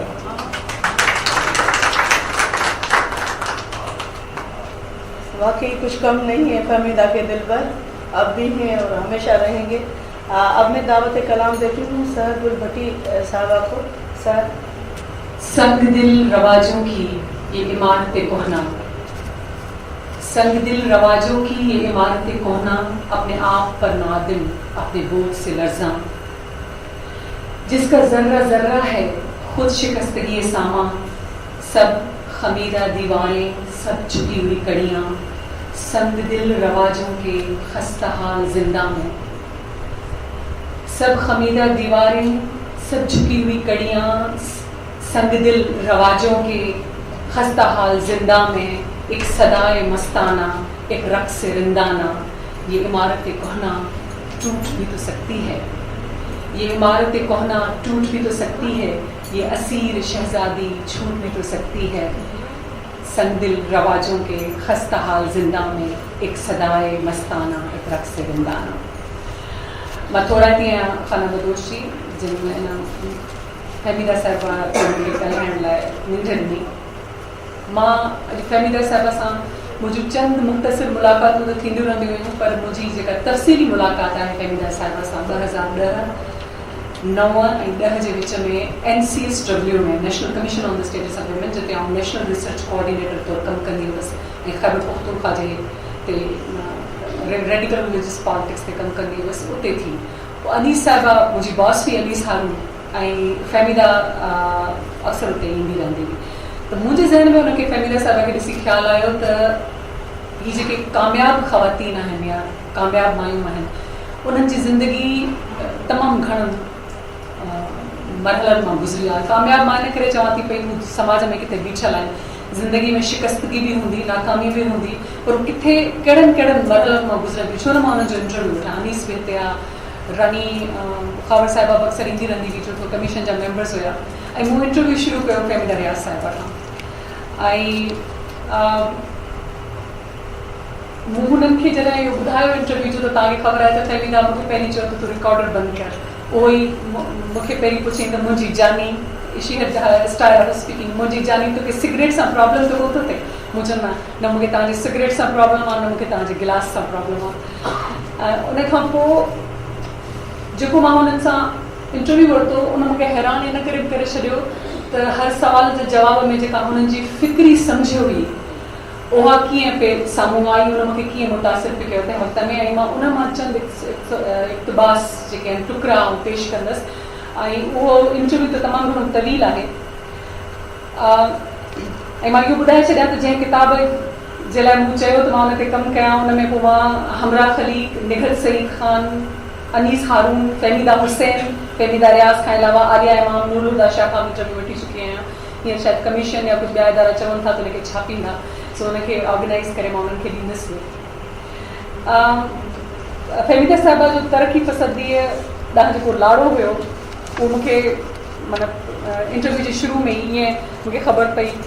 सारे किताबनि जे ज़रिए त पतो हुयो, पर हुनजी जेका रेडिकल अप्रोच हुई, मां जॾहिं हुन खां पुछियो त मुस्तफ़ा ज़ैदी जी शाइरीअ जे बारे में तव्हां छा था चओ, त हुननि चयो त ऐं मां तंहिं वक़्त में ज़ैदी नए सिर पढ़ी रही हुअसि, मूंखे तमामु घणो मुतासिर करे रहियो। त हुन मूंखे चयो मूं ज़ैदीअ खे पढ़ियो आहे, हुनजी शाइरी मूंखे अट्रैक्ट कोन कयो आहे, न हुनजा सबबु ॾिसिजो, हुनजी शाइरी मूंखे अट्रैक्ट न कयो आहे। बाक़ी उर्दू हुनखे ईंदी हुई, इलाहाबाद जो, तंहिंजे करे यूपी में त माण्हू चवंदा आहिनि घिटीअ में शाइर हूंदा आहिनि, सो इहा वॾी ॻाल्हि कोन हुई। पर मुंहिंजी हिकिड़ी तनक़ीद आहे मुस्तफ़ा ज़ैदीअ ते, सां इहा त मूंखे महसूसु थियो त हिन वटि तरक़ी पसंदीअ सां वाबस्ता कुझु आहे ई कोन। मूंखे तूं हुनजो हिकिड़ो शेर ॿुधाए जेको तरक़ी पसंदीअ जी अलामत हुजे। And then she said he was a civil bureaucrat, he was a commissioner, and this is the poetry of a commissioner, that's it. ऐं पोइ हिकिड़ो शेर मशहूरु थियो, चए थी त उहो माण्हू अञा ताईं साराहींदा आहिनि, पर तूं उनखे बि त ॾिस त कहिड़ो शेर आहे। मैं किसके हाथ पे अपना लहू तलाश करूं, तमाम शहर में पहने हुए हैं दस्ताने। वो चई ॾिस न मुंहिंजी जानी, ज़ैदी अवामी शाइर न हुयो, संदसि महवर पंहिंजो पाण हुयो, पंहिंजी ब्यूरोक्रेसी, पंहिंजो शान, पंहिंजी सिविल सर्विस, पंहिंजो प्रमोशन, पंहिंजो डिमोशन, समूरी ज़िंदगी इन्हनि मसइलनि में रहियो। हुनखे मुआशरे जी तरक़ी पसंदीअ सां एॾी दिलचस्पी न हुई। त यादि कर, पोइ वरी मिसाल थी ॾे, यादि कर अहिड़ा माण्हू हुया जिन अवामी मक़सदनि लाइ पंहिंजे अहिड़े क़िस्म जे नौकरियुनि तां इस्तीफ़ाऊं ॾिनूं।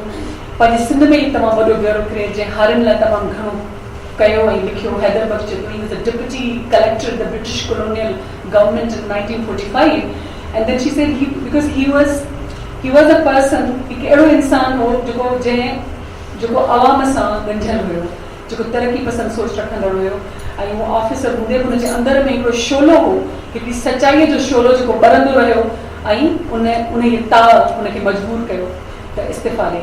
त अहिड़ी शइ असांखे हुन में नज़र कान थी अचे। अच्छा, पोइ उन खां पोइ वरी उन्हनि मूंखे ॿुधायो त रूमी जी जो तर्जुमो पिया कनि, फारसी उन्हनि खे अचे थी। उन्हनि मूंखे चयो त तोखे ख़बर आहे त सिंध में केतिरा माण्हू हूंदा हुया जेके फारसी में शाइरी कंदा हुआ। सिंध फारसीअ जो गढ़ थी वियो कलोड़नि ऐं मीरनि जे ज़माने में। फारसी हिते जी मुख्य ॿोली हूंदी हुई, छो त उन्हनि जा सिधा राब्ता ईरान सां हूंदा हुआ। फारसी हिते मुग़लनि जे करे न हुई, सिंध जो लॉस्ट हेरिटेज आहे। पर बहितरीन ॻाल्हि जेका उन जे जवाब में चई, चयो त सियासी तौर ते तूं ॾिस, सिंध खे उन अदब जी ज़रूरत न रही हुई, इन करे उनखे असां विसारे छॾियो। तूं इहा ॻाल्हि सोच त सियासी तौर असांखे जेका शइ घुर्बल न आहे असां उनखे यादि न रखंदा आहियूं, या आहे त अलमियो, पर इहा हक़ीक़त बि आहे। ऐं पोइ हुन वरी तरक़ी पसंदि तहरीकुनि ते हुन चयो त हर ॻोल्ह जी पंहिंजी तरक़ी पसंदी ऐं उन ते तहरीकूं हलनि थियूं। कंहिं बि तहरीक हलाइण जे लाइ लाज़मी आहे, छो त असां वटि सवाल हमेशह ईंदा रहंदा आहिनि त समाजी ढांचनि में उहो बेचैनी ऐं उहो वलवलो छो कोन थो पैदा थिए जेको तंहिं दौर में हो। त हुन चयो कंहिं बि तहरीक हलाइण लाइ लाज़मी आहे त इदारती स्ट्रक्चर हुजे, जंहिंजे प्लेटफॉर्म तां ऑर्गेनाइज़ थिए, के रैलीज़ कढण वारा हुजनि, के हड़तालूं करण वारा हुजनि। इन साख़्त खां सवाइ या स्ट्रक्चर खां सवाइ इहो कमु थिए इहो मुमकिन न आहे। पंहिंजे सरगर्मियुनि बाबति ॿुधायो त कॉलेज जे ज़माने खां असीं पॉलिटिकली एक्टिव हुआसीं। पहिरीं हैदराबाद में अनीस मां ज़ुबैदा कॉलेज में पढ़ंदा हुआसीं, ऐं मां इंग्लैंड में तंहिंखां पोइ फिल्म में टेक्निकल कोर्स करणु वियसि। फिल्म ठाहिण जी ट्रेनिंग हासिल करण जो मूंखे शौक़ु थियो, पर पाकिस्तान में हुन शौक़ जो स्पेस ई न हुयो। मां सम्झंदी हुअसि त मां ॿाहिरि वञी आर्ट फिल्मुनि जी तरबियत वठी ईंदसि ऐं अची पाकिस्तान आर्ट मूवीज़ ठाहींदसि। पोइ बाद में पतो पियो त बाबा हिते त आर्ट फिल्म ठहे, उनजो सवाल ई पैदा कोन थो थिए। सो जेका बि महारत आहे उहा सिर्फ़ु नसीम हिजाज़ी जे नावलनि खे फिल्माइज़ करण ऐं इस्लामी तारीख़ खे उजागर करण ते लॻल हुई, जंहिं ते मुंहिंजो दिलि न हुयो। ऐं ॿियो मसइलो हुयो ख़ातून हुजण जो, being a woman. Being a woman is also a big handicap in lafz, and being a woman is also a big handicap. And second, I realized that making film was not only a team work. मुझे हथ में जो art हुयो सो वो लिखण जो जंहिंमें माण्हू खे पेंसिल ऐं पनो खपे ऐं उन खां पोइ वधीक माण्हू खे ॿिए सरमाए जी ज़रूरत न आहे। ऐं मूं तय कयो त मां फिल्म मेकर इन करे बि न थियां छो बुनियादी तौर ते आउं हिकु लेखक आहियां। ऐं पोइ वरी हुननि पंहिंजे लाड़नि जे बारे में ॿुधायो त मां मैट्रिक खां वठी तरक़ी पसंदि अदब पढ़ंदी हुअसि ऐं पहिरीं नज़म 9 दर्जे में लिखी ऐं कॉलेज में मुंहिंजा subject political science and economics हुया ऐं पोइ हुनजो त हिकु रिसालो फ़नून निकिरंदो हो लाहौर मां। मूं हुनखे पंहिंजी शाइरी मोकिले ॾिनी ऐं उहो मूंखे छपींदो रहियो। 67 में संदसि ॿुधाईंदे शादी थी ऐं उन ई शादी खां फ़ौरन पोइ कुझु महीननि जे अंदरि उन्हनि चयो त मुंहिंजो हिकिड़ो किताबु आयो पर मूंखे पंहिंजी शादीअ खां वधीक ख़ुशी उन किताब जे छपजण जी हुई। मां कुझु शयूं हुन मां स्किप थी करियां।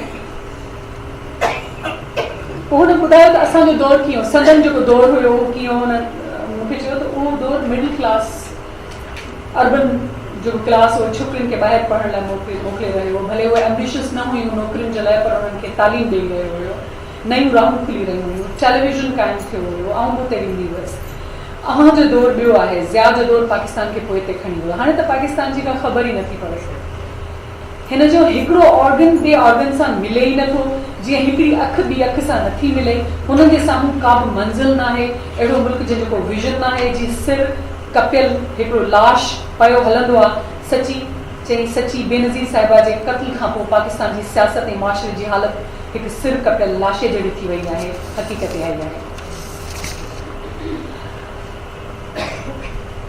पोइ अयाज़ शेख अयाज़ जे हवाले खां जॾहिं मूं उन्हनि खां पुछियो त उन्हनि जे लाइ उन तमामु घणी हिकिड़ी वॾी स्टेटमेंट ॾिनी हुई ऐं उन्हनि जे लाइ चयो त सब कॉन्टिनेंट में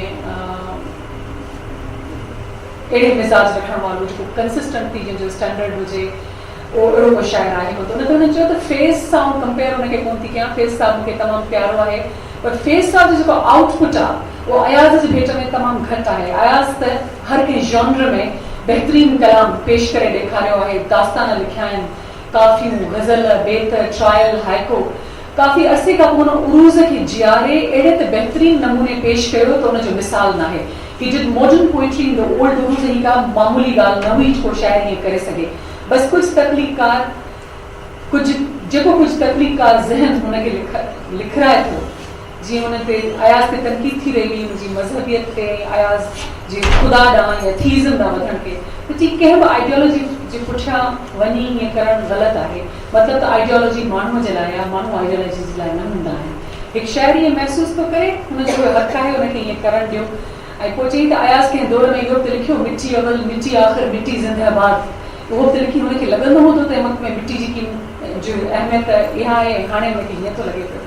पोइ हुन इहो चयो त हर रिलीजन या ख़ुदा जे वजूद जे बारे में सोचणु हिकिड़ी ॻाल्हि आहे ऐं रिलीजियोसिटी ॿी ॻाल्हि आहे। मुंहिंजी नज़र में उहा रिलीजियोसिटी आहे जेको अचे ऐं चवे त तमीदा तूं निमाज़ पढ़ी तुंहिंजो मथो ढकियल न आहे। त पोइ अयाज़ ईअं त न हुयो। त पोइ वरी मूंखे चई कहिड़ा माण्हू आहिनि मुंहिंजी जानी जेके दुनिया में मौत खां हिनल न आहिनि।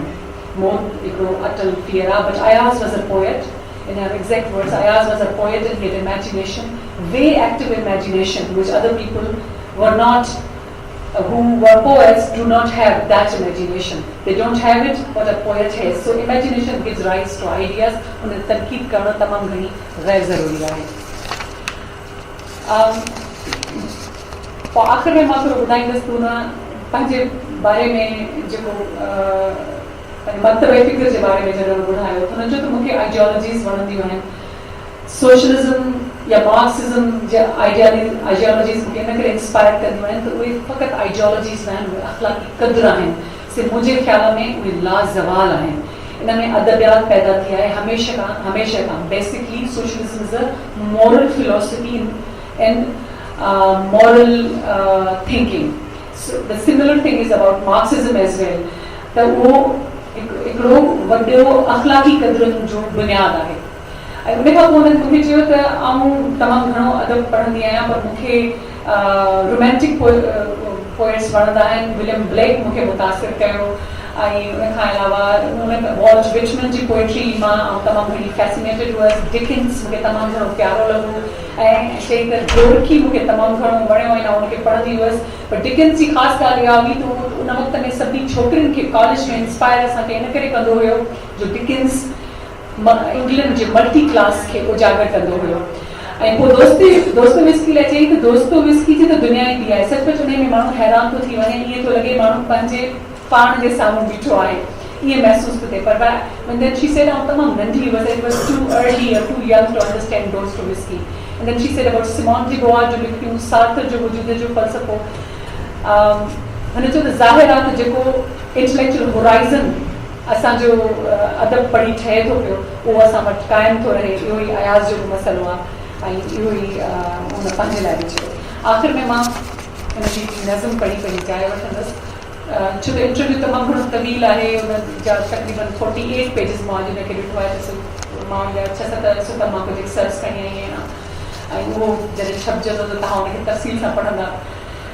जब चुप चुप करें तमाशा और चुप चुप सुनें कहानी, जब फौज के बूंद तले है पूरब की घायल धरती और देश के सब चोरों को, इन पिटे हुए मोहरों को जब जश्न मनाते देखें, शहनाई बजाते देखें, कुछ जी सा मतलाता है और यही ख्याल आता है कमरे में बड़ी घुटन सी है. मस्जिद मस्जिद ये नमाजी, सजदों में पड़े ये गाजी, गर्दन तो उठाकर देखें, नजरें तो बचाकर देखें. जिस सिमत झुके हैं माथे, जिस सिमत झुके हैं माथे उस सिमत कहाँ है काबा. जिस सिमत झुके हैं माथे उस सिमत कहाँ है काबा. उस और नहीं है किबला, मिंबर पे नहीं है मुल्ला. ये तो एक टैंक खड़ा है और टैंक के पीछे धन है.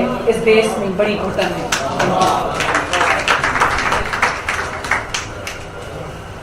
महिरबानी सर, मटी साहबा सर जेके कंपाइल कया आहिनि. असां बि हिन कोशिशि में आहियूं त NCSW पाकिस्तान इनखे ज़रूरु पब्लिश कराए. तमामु सुठा इंटरव्यू आहिनि जेके सर वरिता आहिनि. जीअं सर ज़िक्र कयो त जॾहिं फ़हमीदा रियाज़ सां ॻाल्हाइबो हुयो त उन मां अंदाज़ो थींदो त केतिरी पढ़ियल लिखियल आहे. 2007 जी ॻाल्हि हिकिड़े अमर सिंधू सां कचहरी पई करे ऐं अचानक हुन खां पुछी त ओरान पामिक पढ़ियो आहे तो. उन वक़्तु सिंधू ओरान पामिक कोन पढ़ियो. पोइ कोई अधु कलाकु फ़हमीदा सिनो नावल ते ॻाल्हायो ऐं अॼु बि मूंखे यादि आहे त केॾी हुनजी गहरी उनजे हवाले सां तनक़ीद हुई त हुन नावल में छा आहे, छा थियणो आहे. ऐं उन खां पोइ हुन टर्की जे हवाले सां ॻाल्हायो त छा थियणु वञी रहियो आहे. ऐं ॿिए ॾींहं ते अमर सिंधू कराची वई ऐं सिनो नावल वठण त मूंखे मिले त मां पढ़ां. त फ़हमीदा जेको नओं किताबु, जेको नओं राइटर दुनिया में किथे बि उभरे पियो, फ़हमीदा जो किताबु पहिरें पढ़ंदी हुई ऐं उनजे हल्के में जेके माण्हू आहे उन्हनि खे इंट्रोड्यूस कराईंदी हुई त मां हीउ किताबु पढ़ां पई, तव्हां पढ़ियो आहे न पढ़ियो आहे. अदी नज़ीर कुरैशी असां वटि मौजूदु आहे ऐं अदी नज़ीर कुरैशी चयो त फ़हमीदा रियाज़ सां कुझु घड़ियूं हुन गुज़ारियूं आहिनि जेके हू चाहे पई त 2-3 लफ़्ज़ उनजे हवाले सां. हीअ फ़हमीदा रियाज़ जी महफ़िल आहे त उन में हुनजो ज़िक्र जेको जिदोजहद में हुन सां फ़हमीदा सां गॾु रही आहे. अदी नज़ीर कुरैशी प्लीज़ तव्हां. दोस्तों साथियों भाउरो भेनरो जी सम्झी लती के माण्हू तारीख़ थियनि था, के माण्हू तारीख़ थियनि था न गायूं धरती जे सीने जी अहिड़ी गहरी चीख थियनि था जा हर कंहिंखे जगाए थी जा दुनिया खे बदिलाए. फ़हमीदा रियाज़ सां मुंहिंजी खोड़ सारी मुलाक़ातूं हुयूं. नज़र भी बैठी है, ब्रेलविनी साहब भी बैठे हुए हैं. जब हम होते थे पलीजो साहब के सिंधियानी तहरीक के साथ होते थे तो मुझे कहते थे आगे के तुम आगे क्यों नहीं जाती, जबरदस्ती मुझे आगे करते थे. तो बहरहाल उन सां मुंहिंजी इलाही वेझड़ाई में मुलाक़ात हुयूं. पोइ असां 2004 में वरी इंडिया में बि हुआसीं वर्ल्ड सोशल फोरम में. उते पोइ यादगार तौर असां हे तस्वीरूं कढायूंसीं जेके असां सां गॾु हुन जूं तस्वीरूं आहिनि. ये तमामु वेझड़ाई वारा असांजा लाॻापा, लाहौर हुजे, इस्लामाबाद हुजे, हर जाइ ते.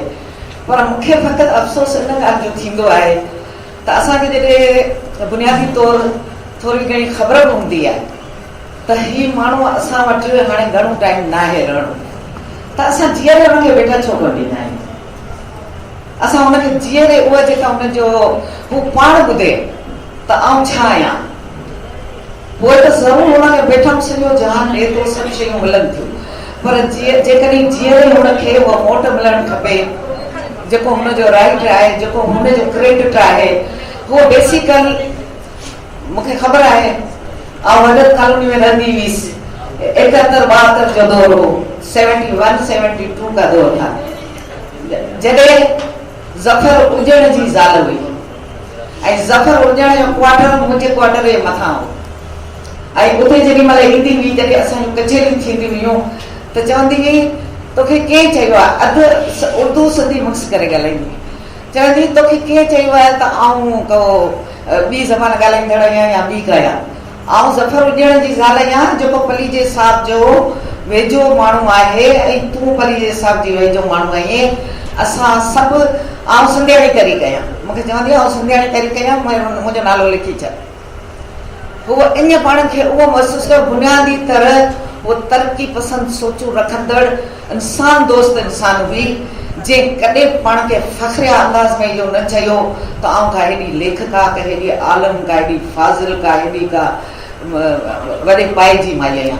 लेकिन असां हुनखे सलाम था पेश करियूं, उहो तमामु वॾे पाए जी माई हुई, पर इहो ई क्रेडिट जेकॾहिं हुनखे जीअरे मिले हा त यकीनन असां हुन सां उहे कचेरियूं करिया।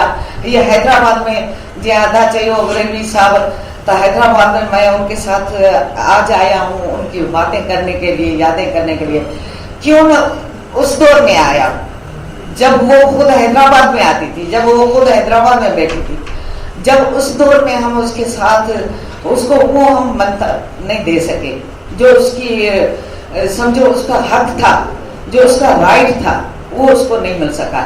यादें चलती रहंदी है। हाणे भले असीं केॾा किताब बि छपायूं, केॾियूं यादूं करियूं, पर उहो माण्हू कोन्हे। फ़क़ति वधीक ॻाल्हायां ई कोन थी, बसि मूंखे इहो फ़ख़्रु आहे त हुनजी दोस्त हुईसि, उहो मुंहिंजी साथियाणी हुई ऐं सिंधियाणी तरीक़े जेॾी महिल सिंधियाणी तरीक़े जो नालो निकिरंदो असीं पनीजो साहिबु ज़ाइदा असीं सभु गॾु वेंदा हुआसीं, फ़हमीदा ऐं ज़फर उहे बि असां सां गॾु वेंदा हुआ। पोइ कचेरियूं हलंदियूं हुयूं, पोइ ट्रक, पोइ मस्करियूं, पोइ चर्चा, पोइ हिक ॿिए सां बसि सम्झो गॾु ई गॾु वेठल हूंदा हुआसीं। एॾियूं कचेरियूं, एॾियूं सुठियूं दोस्तियूं ऐं घराई जूं ज़ाती कचेरियूं जेके आऊं ज़ाहिर हिते नथी शेयर करे सघां, एॾियूं ज़ाती असांजूं कचेरियूं ऐं उहे असांजा असूल हूअ पाण सां गॾु खणी हलंदी हुई। बुनियादी तौर हुन अंदर में हिकिड़ी अहम ख़ासि सिंधियाणी लतीफ़े जी सूर जो किरदारु जेको आहे न, बुनियादी जेको जाफ़ड़ी किरदारु आहे, जंहिंमें हुन जेको लिखियो आहे तव्हां ॾिसो फ़ौजियुनि खे, मार्शलाउनि खे, उन्हनि खे टारगेट करे लिखी आहे। इहो छा आहे? इहो सम्झो त तरक़ी पसंदि सोच आहे ऐं समाज सां जेका वेड़ हुन कई आहे, उन वेड़ जो रिज़ल्ट उहो आहे त मूंखे फ़ख़्रु आहे त उहा सिंधियाणी हुई। फ़क़ति फैज़ जी हिन नज़म सां हुनखे बेटा ॾींदसि, छाकाणि त मूं हुनजी शाइरी पढ़ी त आहे पर मूंखे यादि कोन्हे। वरी चाहींदी आहियां त जेका शइ यादि न हुजे ॾिसी न पढ़िजे, यादि आहे पढ़ो, न आहे भले 2 लफ़्ज़ यादि हुजनि, इन करे ॾिसी पढ़ण में थोरो लॻाईंदी आहियां। तेरे होठों की फूलों की चाहत में हम, तेरे होठों की फूलों की चाहत में हम दार की खुश्क टहनी पे वारे गए, तेरे हाथों की शमों के हसरत में हम नीम तारीख राहों में मारे गए, सूलियों पे हमारे लबों से भरे तेरे होठों की लाली लपकती रही, तेरे जुल्फों की मस्ती बरसती रही, तेरे हाथों की चाबी धमकती रही, जब गुली तेरी राहों में शाबी सतम हम चले आए लाए जहां तक कदम, लबे हर्फ गजल दिल में कंदीले गम, अपना गम था गवाही तेरे हुस्न की, देख कायम रहे उस गवाही में हम जो तारीख राहों में मरे। न रसाई अगर अपनी तकदीर थी तो उल्फत अपनी तदबीर थी, किसको शिकवा है अगर शौक के सिलसिले हिजर की कतलगाहों से सब जा मिले, कतलगाहों से चुनकर हमारे अलम और निकलेंगे इशाक के काफिले, जिनके राह कलम में हमारे कदम मुख्तसर करेगा दर्द के फासले, कर चले जिनकी खातिर जहांगीर हम जान गंवा कर तेरी दिलबरी का भरम हम जो तारीख राहों में मारे गए। जी महिरबानी थी नज़ीर कुरैशी। यकीनन फहमीदा जो तव्हां सां साथ रहियो असांखे बिना ख़बर आहे। मां हाणे अतिया दाऊद खे चवंदसि, अतिया ॾुखो अर्सो फहमीदा सां गॾु रही आहे, फहमीदा सां ज़ाती तौर ते कचहरियुनि में कम जे हवाले सां अतिया जो हिकिड़ो वॾो वास्तो रहियो आहे। मां चाहींदसि अतिया पंहिंजो लिखियल त यकीनन पढ़े, पर उन खां हटी करे बि फहमीदा सां जेके अतिया जूं कचहरियूं रहियूं उन हवाले सां कुझु ॻाल्हाए। महिरबानी हींअर ताज़ो अंजुमन तरक़ी में फातिमा हसन चयो त मां ऐं मुंहिंजे मुंडा इशारो करे चयो त अतिया ऐं मां फहमीदा हुसैन जो सॉरी मां हुसैन वेठी चवंदा फहमीदा रियाज़ जूं धीअर आहियूं ऐं फहमीदा रियाज़ नज़रियाती तौर ते असांजी माउ हुई ऐं यकीनन जेकॾहिं फहमीदा न हुजे हा त अतिया दाऊद न हुजे हा, अतिया दाऊद न हुजे हा, अमर सिंधू न हुजे हा। त असांजो हिकिड़ो सिलसिलो इन तरह सां आहे ऐं feminism J point of view खां जेतिरो मूंखे सिंध में उन वक़्तु केर बि इन तरह सां इन नज़रे सां गॾु क़बूल करण लाइ तयारु न हो, उहा फहमीदा रियाज़ हुई जंहिं मुंहिंजो हथु पकड़ियो हो। त मां कुझु ऐं ॿियो इहो आहे त मां अॼु उन फहमीदा सां मिलणु तव्हांखे चाहियां थी जेका हिते सभिनी खे ख़बर आहे त फहमीदा इंटेलेक्चुअली हुनजी सियासी सोच केतिरी हुई, लेकिन हिकिड़ी बिल्कुलु आम फहमीदा कीअं हुई, हिकिड़ी आम सहेलियूं पाण में जीअं कचहरियूं कंदियूं आहिनि उहा केतिरी पंहिंजो हुनजो मज़ाक जो ॾिस कहिड़ो हो। मां हिकिड़ी बिल्कुलु आम वारी फहमीदा जे बारे में थी ॻाल्हाईंदसि त जलावतन जी सज़ा भोगण खां पोइ फहमीदा कराची आई ऐं संगत गॾिजाणी में मां उन वक़्तु सिंधी अदबी संगत जी महबर हुअसि, सिंधी अदबी संगत जी महबर हुअसि। त उते इहा ॻाल्हि हली त फहमीदा आई आहे त हाणे असांखे उन सां मिलणु खपे ऐं उन जे तरह सां इहो त असांखे ख़बर हुई त उते कुझु अहिड़ा माण्हू अची वेही रहंदा हुआ मुनकर नकीर वांगुरु ऐं असांजी सभु रिपोर्ट्स लिखंदा हुआ। इन करे दोस्त उन वक़्तु इन बारे में ॻाल्हाइणु न पिया चाहिनि, पर ज़ाहिर मुंहिंजी पंहिंजे उमिरि जे लिहाज़ खां मां जज़्बाती हुअसि ऐं मूं सम्झो त हीअ संगत वारा कुझु कोन्ह कंदा ऐं मां हुनजो घर वञी ॻोल्हे लधो ऐं फहमीदा जे घर वञी पुॼी वियसि ऐं मूं हुन सां उर्दू में ॻाल्हायो, हुन मूंसां मूंखे सिंधीअ में जवाबु ॾिनो ऐं उन खां पोइ मूं कॾहिं बि फहमीदा सां कंहिं बि ॿी ॿोलीअ में न ॻाल्हायो, हमेशह सिंधीअ में ॻाल्हायो। ऐं मूं हुनखे चयो त सिंधी अदबी संगत तव्हां मुंहिंजे घर अचो ऐं मां तव्हां सां कुझु दोस्तनि खे घुराईंदसि ऐं हुते सिंधी अदबी संगत जा दोस्त बि हूंदा।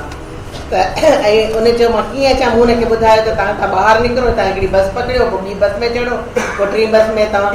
उन चयो त मूंखे पोइ इलाही मुस्कुराईंदे ॿुधायो त मूंखे फोबिया आहे ऐं मां बस में अकेली ईअं कान चढ़ी सघंदसि, बस त छा टैक्सीअ में वञा, तूं अचिजांइ मूंखे वठी वञांइ। ऐं ॿिए ॾींहं ते हिकिड़ी बिल्कुलु अणॼाण छोकिरी जंहिंखे जंहिंजो मुतालो मुशाहिदो हुनजे नज़र में कुझु बि न हो ऐं हूअ उन ते एतबार करे उन जे घर ते पुॼी बि वञे थी, जिते असांजा सिंधी अदबी संगत जा कुझु दोस्त हुआ ऐं उन खां असां शाइरी ॿुधी। हीअ फहमीदा रियाज़ हुई ऐं उन वक़्तु का सिंधी अदीबा मुंहिंजे सलाम जो जवाबु ॾींदी त मां उनजे लाइ ॾाढो शुक्रगुज़ार थींदी हुअसि ऐं ख़ुशि थी ॿुधाईंदी हुअसि हिन वॾी अदीबा मुंहिंजे सलाम जो जवाबु ॾेई छॾियो आहे ऐं हीअ फहमीदा ई जेका पुॼी वई। ऐं अहिड़े तरह सां जेको आहे ऐं शादीअ खां पोइ मुंहिंजूं ऐं इन सां कॾहिं अनीस फारूक जे घर में कॾहिं फहमीदा रियाज़ जे छत ते असांजूं मुलाक़ातूं थींदियूं हुयूं। फहमीदा खे रुॻो हिकिड़ो रिश्तो निभाइणु ईंदो हो ऐं उहो दोस्ती ऐं मूंखे ॿियो को बि रिश्तो निभाइणु न आयो, न को उस्ताद शागिर्द जो न मुर्शिद ऐं मरीद जो। इन करे फहमीदा सां मुंहिंजे दोस्ती जो रिश्तो जुड़ी वियो।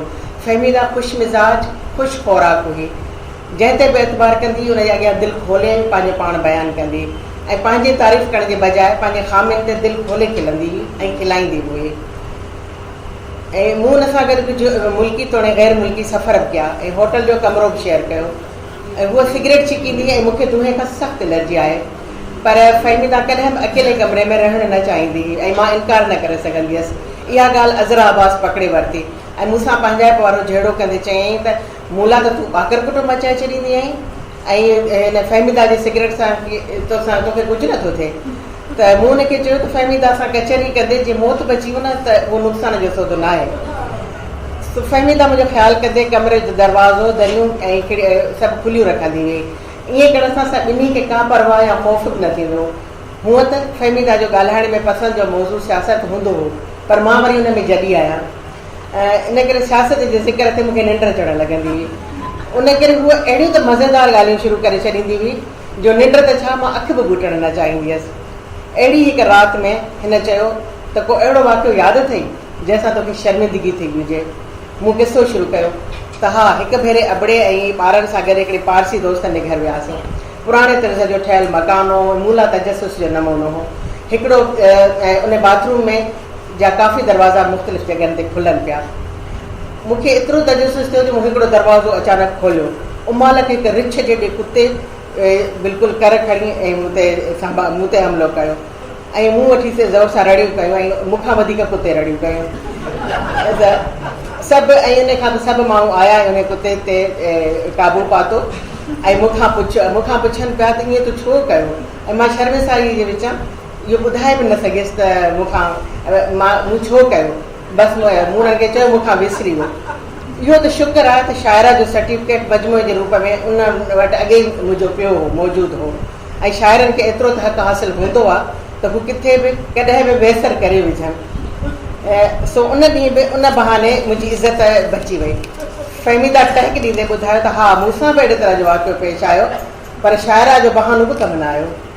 हिन ॻाल्हि शुरू कई त कंहिं मुल्क में कॉन्फ्रेंस जे दौरान मुंहिंजी रूममेट अफ्रीकन औरत हुई। उन वक़्तु कमरे खां ॿाहिरि वियली, ड्रेसिंग टेबल ते हिनजो सामान रखियलु हो। हिकु ॾाढी सुहिणी बोतल हुई, अफ्रीकन ॿोलीअ में कुझु लिखियलु हो, पर सम्झ में त ज़ाहिर मूंखे न पियो अचे। सम्झमि त यकीननि खां परफ्यूम हूंदो। दिलि खे ॾाढो सम्झायमि त इहा ग़लति हरकत आहे, पर दिलि खे दलील ॾींदे चयमि त पोइ खणी ॿुधाईंदीसांसि। सो बोतल खे पकड़े हिकु चङो मूंचारो फुहारो विची ऐं जिस्म ते मूं छिणकारियो। उफ़, मूंखे चकर अची विया, कमरे में धप पकड़िजी वई। उहो बि मां हूंदा सही वञा हा, पर ओचितो उहा अफ्रीकन औरत कमरे में दाख़िल थी वई ऐं हिन मूंखे अंग्रेज़ीअ में चयो त चङो कई इहा मच्छरनि मारण जी दवा छिणकारे छॾे, पर उन खां जिस्म खे बचाइणो ज़रूरी हूंदो आहे। फ़हमीदा पंहिंजे जिस्म ते छिणकारे चुकी ऐं उन चयो मुंहिंजो जिस्म अंदरां सड़ी रहियो, पर मां कुझु चई न सघियसि। ऐं फ़हमीदा राति जो न ख़ुदि सुम्हणु चाहींदी हुई ऐं न की रूममेट खे सुम्हणु ॾींदी हुई। राति जो घड़ियाल जी टिक टिक सां गॾु हुनजो हाज़मो कमु कंदो हो ऐं रूम सर्विस में फ़ोन कंदी हुई ऐं चवंदी त जेको मौजूदु आहे बसि खणी अचो। अकेले खाइण खां वधीक ख़ुशि थींदी हुई त उन सां उन बेवक़्ताए ते खाधे में केरु ॿियो बि साथ ॾिए। फ़हमीदा जा टहक शरारत सां भरियल अखियूं कीअं विसारे सघियूं। ताज़ो अंजुमन तरक़ी उर्दू में फ़हमीदा जे ताज़ियती महफ़िल में हिकु अदीब खे ख़िराज तहसीन पेश कंदे चयो त पाकिस्तान में हबीब जालब खां पोइ वॾी शाइरा फ़हमीदा रियाज़ आहे। बेसाख्ता रुख़साना अहमद ऐं मुंहिंजूं अखियूं पाण में मिलियूं। असां मुस्कुरायो। मूंखे त ख़्याल में फ़हमीदा जो हिकु वॾो टहक ॿुधण में आयो। अहिड़ो ई हिकिड़ो टहक उन वक़्तु बि ॾिनो हो जॾहिं मूं खेसि फ़ोन करे परेशानी विचां इहो ॿुधायो हो त मुंहिंजा उहे नज़्म जेके फ़हमीदा ई तर्जुमो जी ख़ुशकिस्मतीअ सां मुंहिंजी शाइरी फ़हमीदा तर्जुमो कई ऐं उहो मुंहिंजो किताबु छपियल आहे। त मूं हुनखे ॿुधायो त उनजो शेख आज़म मुहाग लिखियो आहे ऐं सो उन में इहा असां वटि रिवायत ई रही आहे त कॾहिं बि पर कंहिं औरत ते महिरबानी थींदे ॿिए औरत खे घटि ॾेखारण जी रिवायत खे बरक़रार रखंदे शेख आज़म मुंहिंजे मुहागे में लिखियो हो पंहिंजी धीउ जे नज़म जे हवाले खां त जेको दर्द अतिया हिन नज़म में समायो आहे फ़हमीदा रियाज़ बदन दरीदा में समाए न सघे। इहो ॿुधी फ़हमीदा हिकिड़ो वॾो टहक ॾिनो ऐं चयो त जे तूं इहे सिटूं कढी छॾियूं त उनजी ख़बर फ़क़ति तोखे हूंदी ऐं नूर मूंखे हूंदी। इन्हनि सिटुनि खे ईअं रहणु ॾे त नक़ाद भले ॾिसनि त औरतुनि जी तारीफ़ ऐं तनक़ीद जो मयार छा रहियो हूंदो आहे। बदकिस्मतीअ सां इहो कंहिं बि नक़ाद न ॾिठो। उन्हनि खे इहो लॻो त अतिया जी शाइरी छसी आहे, बेकार आहे ऐं उन्हनि ॿियो सभु कुझु लिखियो, पर उन्हनि कॾहिं बि इहा सिट न पकड़ी। या सुठी आहे या इलाही बहितरीनु आहे, पर कंहिं बि इहा सिट न पकड़ी। इहो पाण ई मां लाड़काणे जे हिकिड़े मज़मून पढ़ंदे इहो कयो। फ़हमीदा मूंसां अबड़े सां अकेले में या महफ़िल में हमेशह सिंधीअ में ॻाल्हायो। सिंधी ॿोली अदब ऐं कल्चर सां प्यारु कंदड़ हुई। वीरता जी शादीअ में फ़हमीदा जे इसरार ते संदसि भेण नजमा ऐं मूं पंहिंजी जहिड़ी तहिड़ी ॼाण मुताबिक़ घोट ऐं कुंवार लाइ सिंधी रस्मूं कयूं। फ़हमीदा जे चवण ते नजमा ऐं मूंखे ख़बर बि न हुई त उन्हनि रस्मनि जी तरतीब कहिड़ी आहे। नजमा राज़दारी सां मूंखे चयो त घबराए न, फ़हमीदा खे वरी कहिड़ी ख़बर आहे। लाऊं जे रस्म खां पोइ असांखे यादि आयो त ॾावण बि ॾाइणा आहिनि। सो घर में अदबी ऐं सियासी शऊर रखंदड़, अदब में वॾो मक़ाम माणींदड़ तख़लीकार आर्टिस्ट में ज़रूरु गुरूर न हो, न को हुन में आऊं ऐं न को मामा हुई। बेहद सादो मिज़ाज रखंदड़ हुई, जंहिंजो जहिड़ो अंदरि ॿाहिरि हिकु जहिड़ो हो।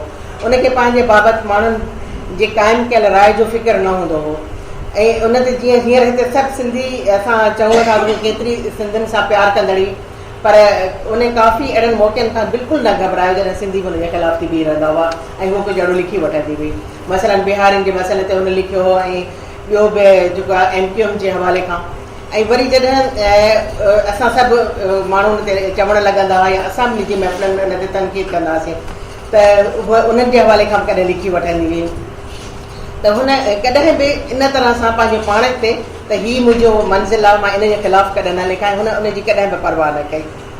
अकेले सिर हिन ज़िंदगी ऐं पंहिंजे ग़लतियुनि खे क़बूल कंदे निजी इन खे बेहद सादो मिज़ाज ऐं इन जो अंदरो हुन पंहिंजे मकान खे अलाए राय जो कॾहिं बि फिक्र न हो। अच्छा हिकिड़ो ॿियो मूंखे वाक़ियो यादि आहे जेको मूं लिखियो न आहे पर मां ईअं ॿुधायां थी त हिकिड़े दफ़े उन मुंहिंजी ऐं अबड़े जी ॿारनि जी दावत कई पंहिंजे घर में, असांखे डिनर जे लाइ सॾायो। असां हुते वियासीं ऐं असां हुते मथे छत ई असांजे हुते कचरो रहियो त असां को 6-7 बजे हुते वियासीं। असांखे हुन एतिरो खारायो मसलन ऐं वारे सां, कॾहिं समोसा पिया अचनि त कॾहिं पकोड़ा पिया अचनि त कॾहिं केला पिया अचनि, कॾहिं ज़ैतून पिया अचनि। जॾहिं खाई असां चयो हाणे बसि बिल्कुलु बि न आहे, असां न वधी, असां सोचियो बसि इहो ई डिनर हिनखे सम्झाईंदी हूंदी। असां चयो हाणे असां वञूं, न चयो हा भले वञूं। त असांखे दरवाज़े ताईं छॾण आई त हुनजो नौकर पुठियां भॼंदो आयो त हीअ त उहे महिमाननि जे लाइ खाधो पचरायो आहे, हीअ वापसि कीअं था वञनि। पोइ असांखे चई हलो वरी मानी बि खाओ ऐं असां हुन सां गॾु मानी खाधी। त फहमी ताईं मुंहिंजो रिश्तो अक्सर इहो हूंदो हो त असां ऐं हिते जेको मूं हिकिड़ो वाक़ियो ॿुधायो आहे, पर असां पंहिंजी जेके मूंखे वेझे खां मुंहिंजा दोस्त सुञाणनि था त पंहिंजी ज़ाती ज़िंदगीअ जे हवाले खां कहिड़ो बि वाक़ियो मां ॾाढो आसानीअ सां ॿुधाए वेंदी आहियां ऐं इहा फहमीदा जी इबादत हुई त असां कॾहिं बि कहिड़े बि वाक़े खे हिक ॿिए खे कीअं ॿुधाए छॾींदा हुआसीं। आख़िरी लाइन में त राय जो ऐं हिन जो निजी ज़िंदगीअ में हिन फ़ैसिला पंहिंजे दिलि ऐं ज़मीर मुताबिक़ कया, भली नियत सां कया ऐं ख़ुशहाल आसूदा ज़िंदगीअ खे हिन ठुकरायो हो, फ़क़ति उन करे त हूअ बेईमानीअ सां रिश्ता निभाए न सघंदी हुई। पंहिंजे लाइ अहिड़ी ज़िंदगी जी चूंड कई जंहिंमें अटे लटे ऐं अॼे ख़ातिर अकेले सिर हिन ज़िंदगी जे जबलनि ते ससीअ चियां पेर पिथूं कया ऐं पदरसरी निज़ाम जा पहिरेदार नाम निहाद नकाब अदब में हिनखे कहिड़ो बि मक़ाम ॾियनि। जोशे ख़िताबत ऐं हिनखे हबीब जालिब खां पोइ या कंहिं बि मर्द मोमिन शाइर खां घटि रुतबे जी शाइरा मञनि, पर जहिड़ी ज़िंदगी फहमीदा गुज़ारी केरु गुज़ारे त ॾेखारे।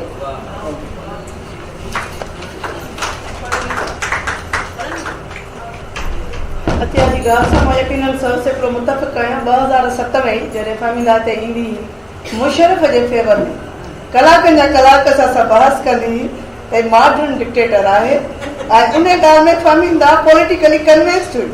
असां कलाकनि जा कलाक फहमीदा सां बहस कंदासीं, पर ॻाल्हि इहा आहे त फहमीदा जेका सोच सही सम्झंदी हुई उनखे आर्ग्यूमेंट कंदी, उन खां शायदि न हूंदी त सॼी दुनिया मुशर्रफ खे डिक्टेटर थी चए त मां न चवां, या सभु माण्हू जे चवनि था त मां न चवां। जेको हुनखे पंहिंजे सोच ऐं पंहिंजी सियासी शऊर मुताबिक़ सही लॻंदो बग़ैर कंहिं परवाह जे उन ॻाल्हि ते क़ाइमु हूंदी। इहो असां फहमीदा खे ॾिठो। अमर सिंधू फहमीदा जा कुझु नज़म पढ़णु चाहे पई। मुंहिंजो त ख़ासि तौर ते फहमीदा रियाज़ ऐं शेख रियाज़ जॾहिं बि ॻाल्हि करण जो मौक़ो ईंदो आहे त मुंहिंजी दिलि चवंदी आहे त पंहिंजे लफ़्ज़नि में उनखे बयानु करण जे बजाए जेकॾहिं उन्हनि जे लफ़्ज़नि में पढ़िजे ऐं उहे पढ़िजे, मूंखे इहो महसूसु थींदो आहे उहे पढ़िजे जीअं असां उनखे महसूसु था कयूं, सभु ॿुधी सघनि। कुझु नज़म आहिनि जेके मां हुनजा पढ़णु चाहींदसि, थोरा हिस्सा। क्या तुम पूरा चांद न देखोगे, उनमें आहे डरो मत, पूरा सच बदसूरत नहीं होता। डरो मत, पूरा सच बदसूरत नहीं होता, उसमें जो कुछ बदनुमा है वो तो चांद के दाग की मानिंद है। क्या तुम पूरा चांद न देखोगे। सिंध सां सभिनी ज़िक्र कयो ऐं ख़ासि तौर ते सिंधु दरिया ऐं मूंखे सम्झ में न ईंदो आहे त हींअर जेको बि कराची खां या ॿिए किथां बि हेॾां ईंदो हूंदो ऐं इन दरिया खे जॾहिं उन पुल तां पार कंदो हूंदो तॾहिं कीअं उनजी नज़र उन दरिया जे जिते हाणे वारीअ जो ॿेट ठहियलु आहे उन ते ऐं उहो कीअं न उनजे अखियुनि में पाणी ईंदो हूंदो। त उन दरिया जे लाइ फहमीदा बिल्कुलु ईअं ई जीअं केरु बि सिंधी इहो महसूसु करे सघे या उहो जेको तहज़ीबनि खे सम्झंदो हुजे। इन लाइ ॿियो त घणो लिखियो अथसि, मां आख़िरी वारी सुठो पढ़ंदसि। सदा जिए ओ महान सागर सिंधु, तू सदा जिए और जिए तेरे पानी में फिसलती मछलियाँ, शाम सुखी यूं तेरे पानी में नाव खेते तेरे बालक सदा जिए, वो पालनहार हमारे धरती के रखवाले। ये लफ्ज़ उर्दू शायरी में फहमीदा का सिवा के कतब ना आंदा। ओ पालनहार हमारे धरती के रखवाले, अंदाता तेरी धरती नरम रेतीली मेहरबान सिंध की धरती सदा जिए। यो ख़ास तौर ते जेके से नज़्म जेके आख़िरी दफ़ो अनीस जे घर जेका थी उनमें फहमीदा खे चयो वियो ऐं ज़ाहिर आहे त उनमें औरतुनि जी घणाई हुई। उनखे चवनि त तव्हां पंहिंजी पसंदि जो नज़्म ॿुधायो। उन चयो छा ॿुधायां? ऐं उहा उन टाइम ते हुन ॿुधायो अकलीमा। अकलीमा जेका हाबील ऐं काबील जी भेण सॾी हूंदी, उन अकलीमा ते जेको फहमीदा लिखियो बिनते हवा जे नाले सां, ॿिया सभु लिखंदा आहिनि, पर जेको फहमीदा लिखियो अकलीमा, जो हाबील की काबील की माँ जाई है, माँ जाई मगर मुख्तलिफ बीच रानों के और पस्तानों के उभार में, और अपने पेट के अंदर अपनी कुख में। इन सब की किस्मत क्यों है एक फरबा भेड़ के बच्चे की कुर्बानी, वो अपने बदन की कैदी तपती हुई धूप में जलते टेले पे खड़ी हुई है, पत्थर पर नक्श बनी है, उस नक्श को गौर से देखो, लंबी रानों से ऊपर, उभरे पस्तानों से ऊपर, पेचीदा कोख से ऊपर अकलीमा का सर भी है। अल्लाह कभी अकलीमा से भी कलाम करे और कुछ पूछे। ये उन मिथालाजी भी आहे त हाबील काबिल खे चयो वियो त कुर्बानी ॾियनि, ऐं हुनजी भेण सोचे पई त मुंहिंजो बि त जिस्म खां मथे बि त मथो आहे, ऐं मुक़ाबला हुस्न ते जेको अॼुकल्ह जी कॉर्पोरेट दुनिया उनखे ईअं बि पज़ीराई ॾिनी आहे त पहिरीं त मुक़ाबला हुस्न थींदो आहे, पर उनखे पज़ीराई ॾींदे ख़ासि तौर ते जेके तरक़ी पज़ीर मुल्क आहिनि, मतिलबु अफ्रीका मां, एशिया मां, इंडिया मां मलकाए हुस्न चूंडींदा, उन मलकाए मुक़ाबला हुस्न ते जेको फहमीदा लिखियो, कूलों में भंवर जो है तो क्या है, सर में भी है जुस्तजू का जोहर, तुम्हारा पारा है दिल भी ज़ेरे पोस्ता, मगर मेरा मोल है जो इन पर, घबरा के न यूं गुरेज पाओ, पैमाइश मेरी ख़त्म हो जब अपना भी कोई उज़ू ना पो। जेके फ़र्क़ु हिकिड़ो आख़िरी ही कुझु हुनजी जेके असां जीअं सहर उनखे ॿुधायो त हुनजे शऊर जी जेका असां छा आहे। मां ही थोरो हुनजो टुकुर पढ़ंदसि जेको पेश लफ़्ज़ आहे पत्थर की ज़बान जो। उनमें हुन लिखियो आहे त आइए पहले हम गौर करें कि हम लिखते क्यों हैं। तफरी तबे के लिए, शोहरत के लिए, ये दुरुस्त नहीं। दरअसल शायर एक दीवार से अपना स्वर खोलता हुआ खुद कलामी करता है। उस अमल में सिर्फ उसका अपना मुकम्मल वजूद शामिल है, उसका दिमागी और जज्बाती वजूद, जिसे उसकी रूह ने ऐसा गहरा है जैसे समंदर का पानी किसी जजीरे को घेरता है। उसकी नज़र पढ़ने या सुनने वाले इस अमल में कहीं शरीक नहीं होते, अगर होते हैं तो सिर्फ इस हद तक कि उसकी रूह की इर्तिका में सारे माशरे की इखलाकी इक़दार हिस्सा लेती है और उसके उलझावे उनके इक़दार के बाहम टकराव और तज़ाद का नतीजा होते हैं। इन तज़ादात में शायर नहीं उलझा होता। जब इखलाकी इक़दार अपनी हकीकी रूह खोकर महज रवाज बन के रह जाए तो उसकी रेजा रेजा होते हुए बिखरते हुए माशरे में हर फर्द अपने आप को उसी कर्म में पाता है और वो जिंदगी करने की कोई और जिंदगी गुजारा हिकिड़ो लफ़्ज़ हुयो पर फहमीदा ख़ासि तौर पर उनखे इस्तेमालु कयो आहे ज़िंदगी करने की कोई तरकीब निकालता है।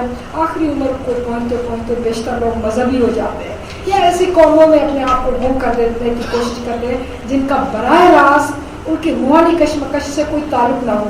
मसलन अपने पेशे या कारोबार के लिए खुद को वक्त कर देते हैं। हमें ज़िंदगी के हर शोबे में ऐसी मिसालें मिलती हैं जहाँ कुछ लोग अपने पेशे को अपनी ज़िंदगी में सबसे ज़्यादा अहमियत देते हैं। ऐसा कुमार जिसे ज़िंदगी की सारी खूबसूरती चाक पर घूमते बर्तन में दिखाई देती है। ऐसा डॉक्टर जो लाइलाज मर्ज की दवा दरियाफ्त करने में सारी उम्र गुजार देता है। या ऐसा वकील जो कानून की बारीकियां समझते और उनमें पोशीदा सैकड़ों मानी के बयान करने में रूहानी मुसरत मिलती है। ये ज़िंदगी की मानी देने की कामयाब इंसानी कोशिश है और हर मरतबा माशरे की गिरती हुई दीवारों को इन्हीं कोशिशों ने सहारा दिया है। अदीब, शायर, फलसफी और आर्टिस्ट भी इसी माशरे की पैदावार होते हैं, मगर उनकी ज़िंदगी करने का तरीका ज़रा मुख्तलिफ होता है। वो एक जोश ख़ुरोश से एहतजाज की सज़ा बुलंद करते हैं। जिन लोगों ने कभी एहतजाज का नारा न लगाया हो वो कभी ये जान नहीं सकता कि ये कैसी जिगर खराश सदा होती है कि ये नारा बुलंद करना कितना मुश्किल है।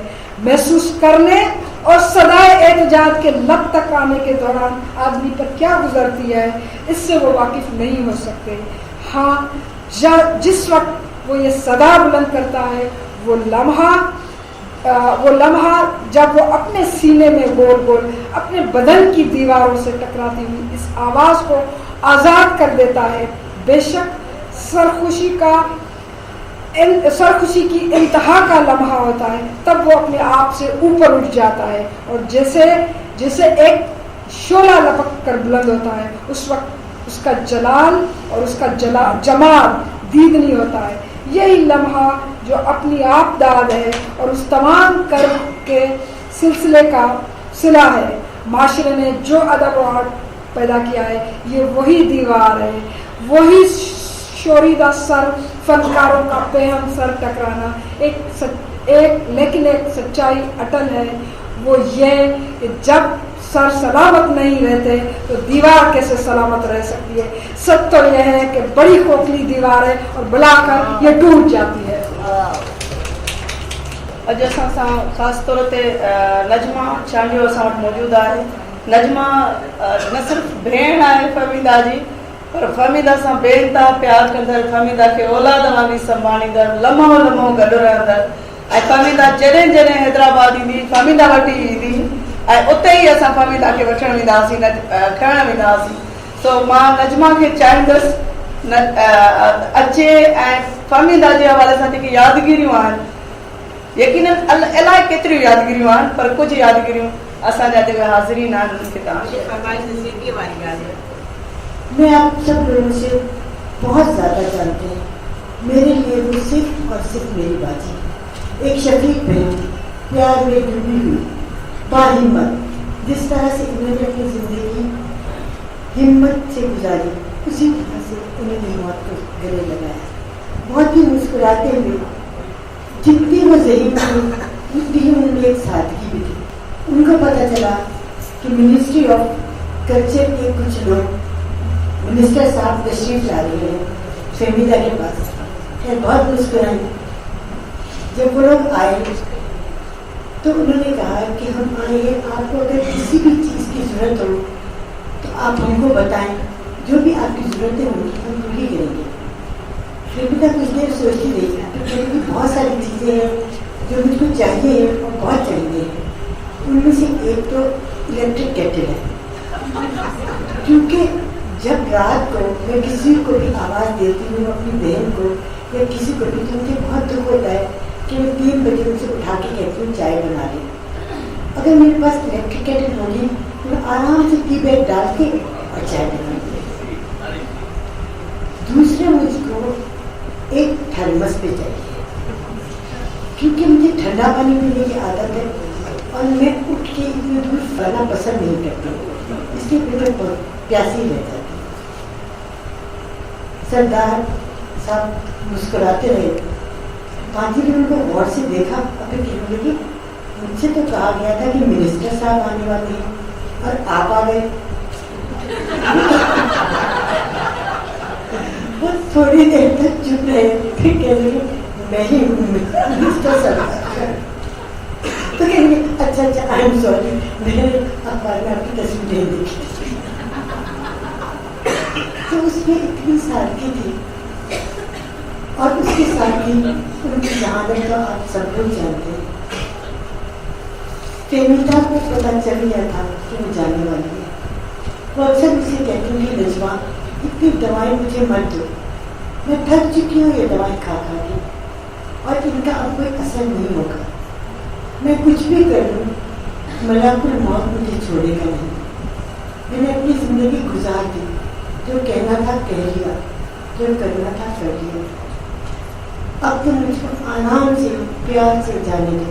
मैं कहती थी नहीं, तुमको ये दवाई खानी है इसलिए कि तुम ठीक हो जाओगी। तो फिर मैं उनसे कहती थी मैं ठीक नहीं हूँ। जिस दिन उनका इंतकाल हुआ हम लोग लाहौर में थे और फेमिदा पर उनकी बेटी ने पाबंदी लगा दी थी कि दिन में 5 सिगरेटें आपको मिलेगी। एक सुबह, एक नाश्ते के बाद, एक खाने के बाद, एक चाय के बाद और रात में खाने के बाद। फेमिदा सुबह ही उठी, उनको बेटी बना कर दी। तो मुझे कह रही कि तुम ऐसा करो कि जो नाश्ते वाली सिगरेट है वो मुझे अभी दे दो, क्योंकि मेरा बहुत दिल चाह रहा है। मैंने उनको दे दिया। उनकी बेटी जो डॉक्टर है, डॉक्टर गीता, उन्होंने कहा हाँ जी आप क्या करेंगे, फिर उन्हें थोड़ी देर के बाद मांगेंगी।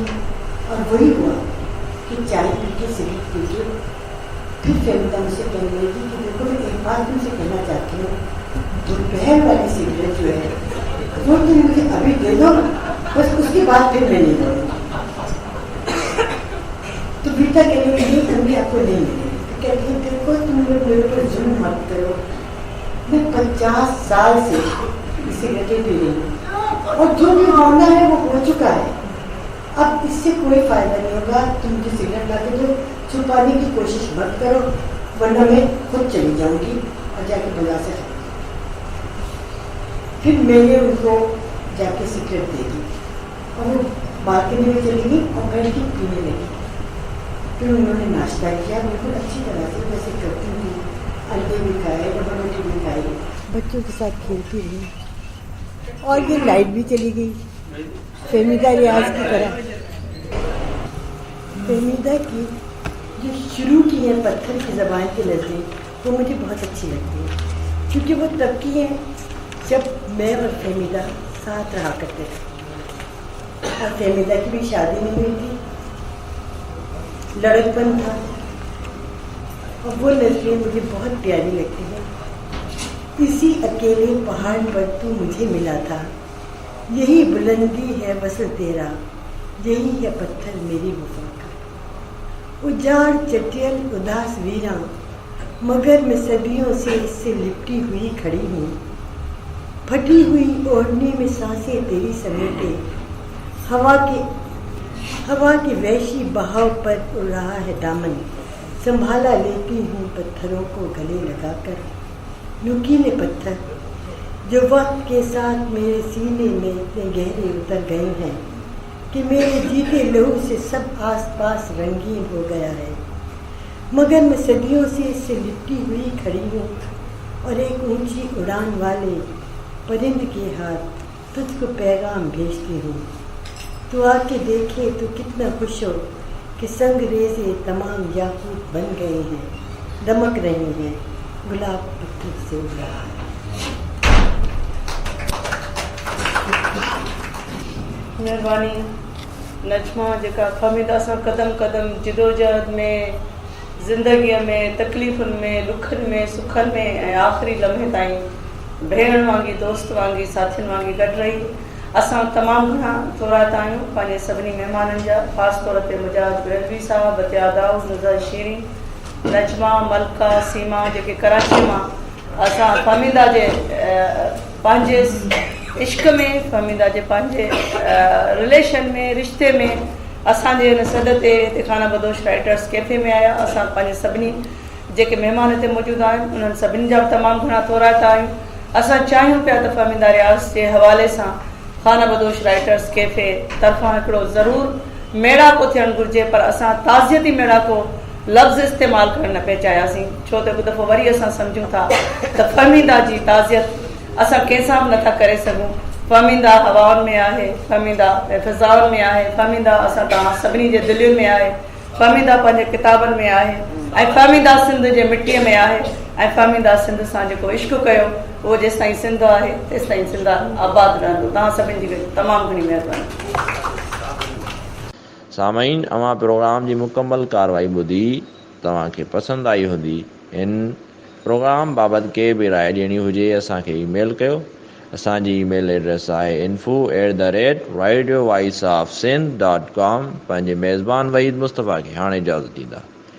वरी कंहिं नए प्रोग्राम में नई मौज़ू ते अव्हांजे समातन में हाज़िर थिबो। तेसि ताईं सदाईं गॾु।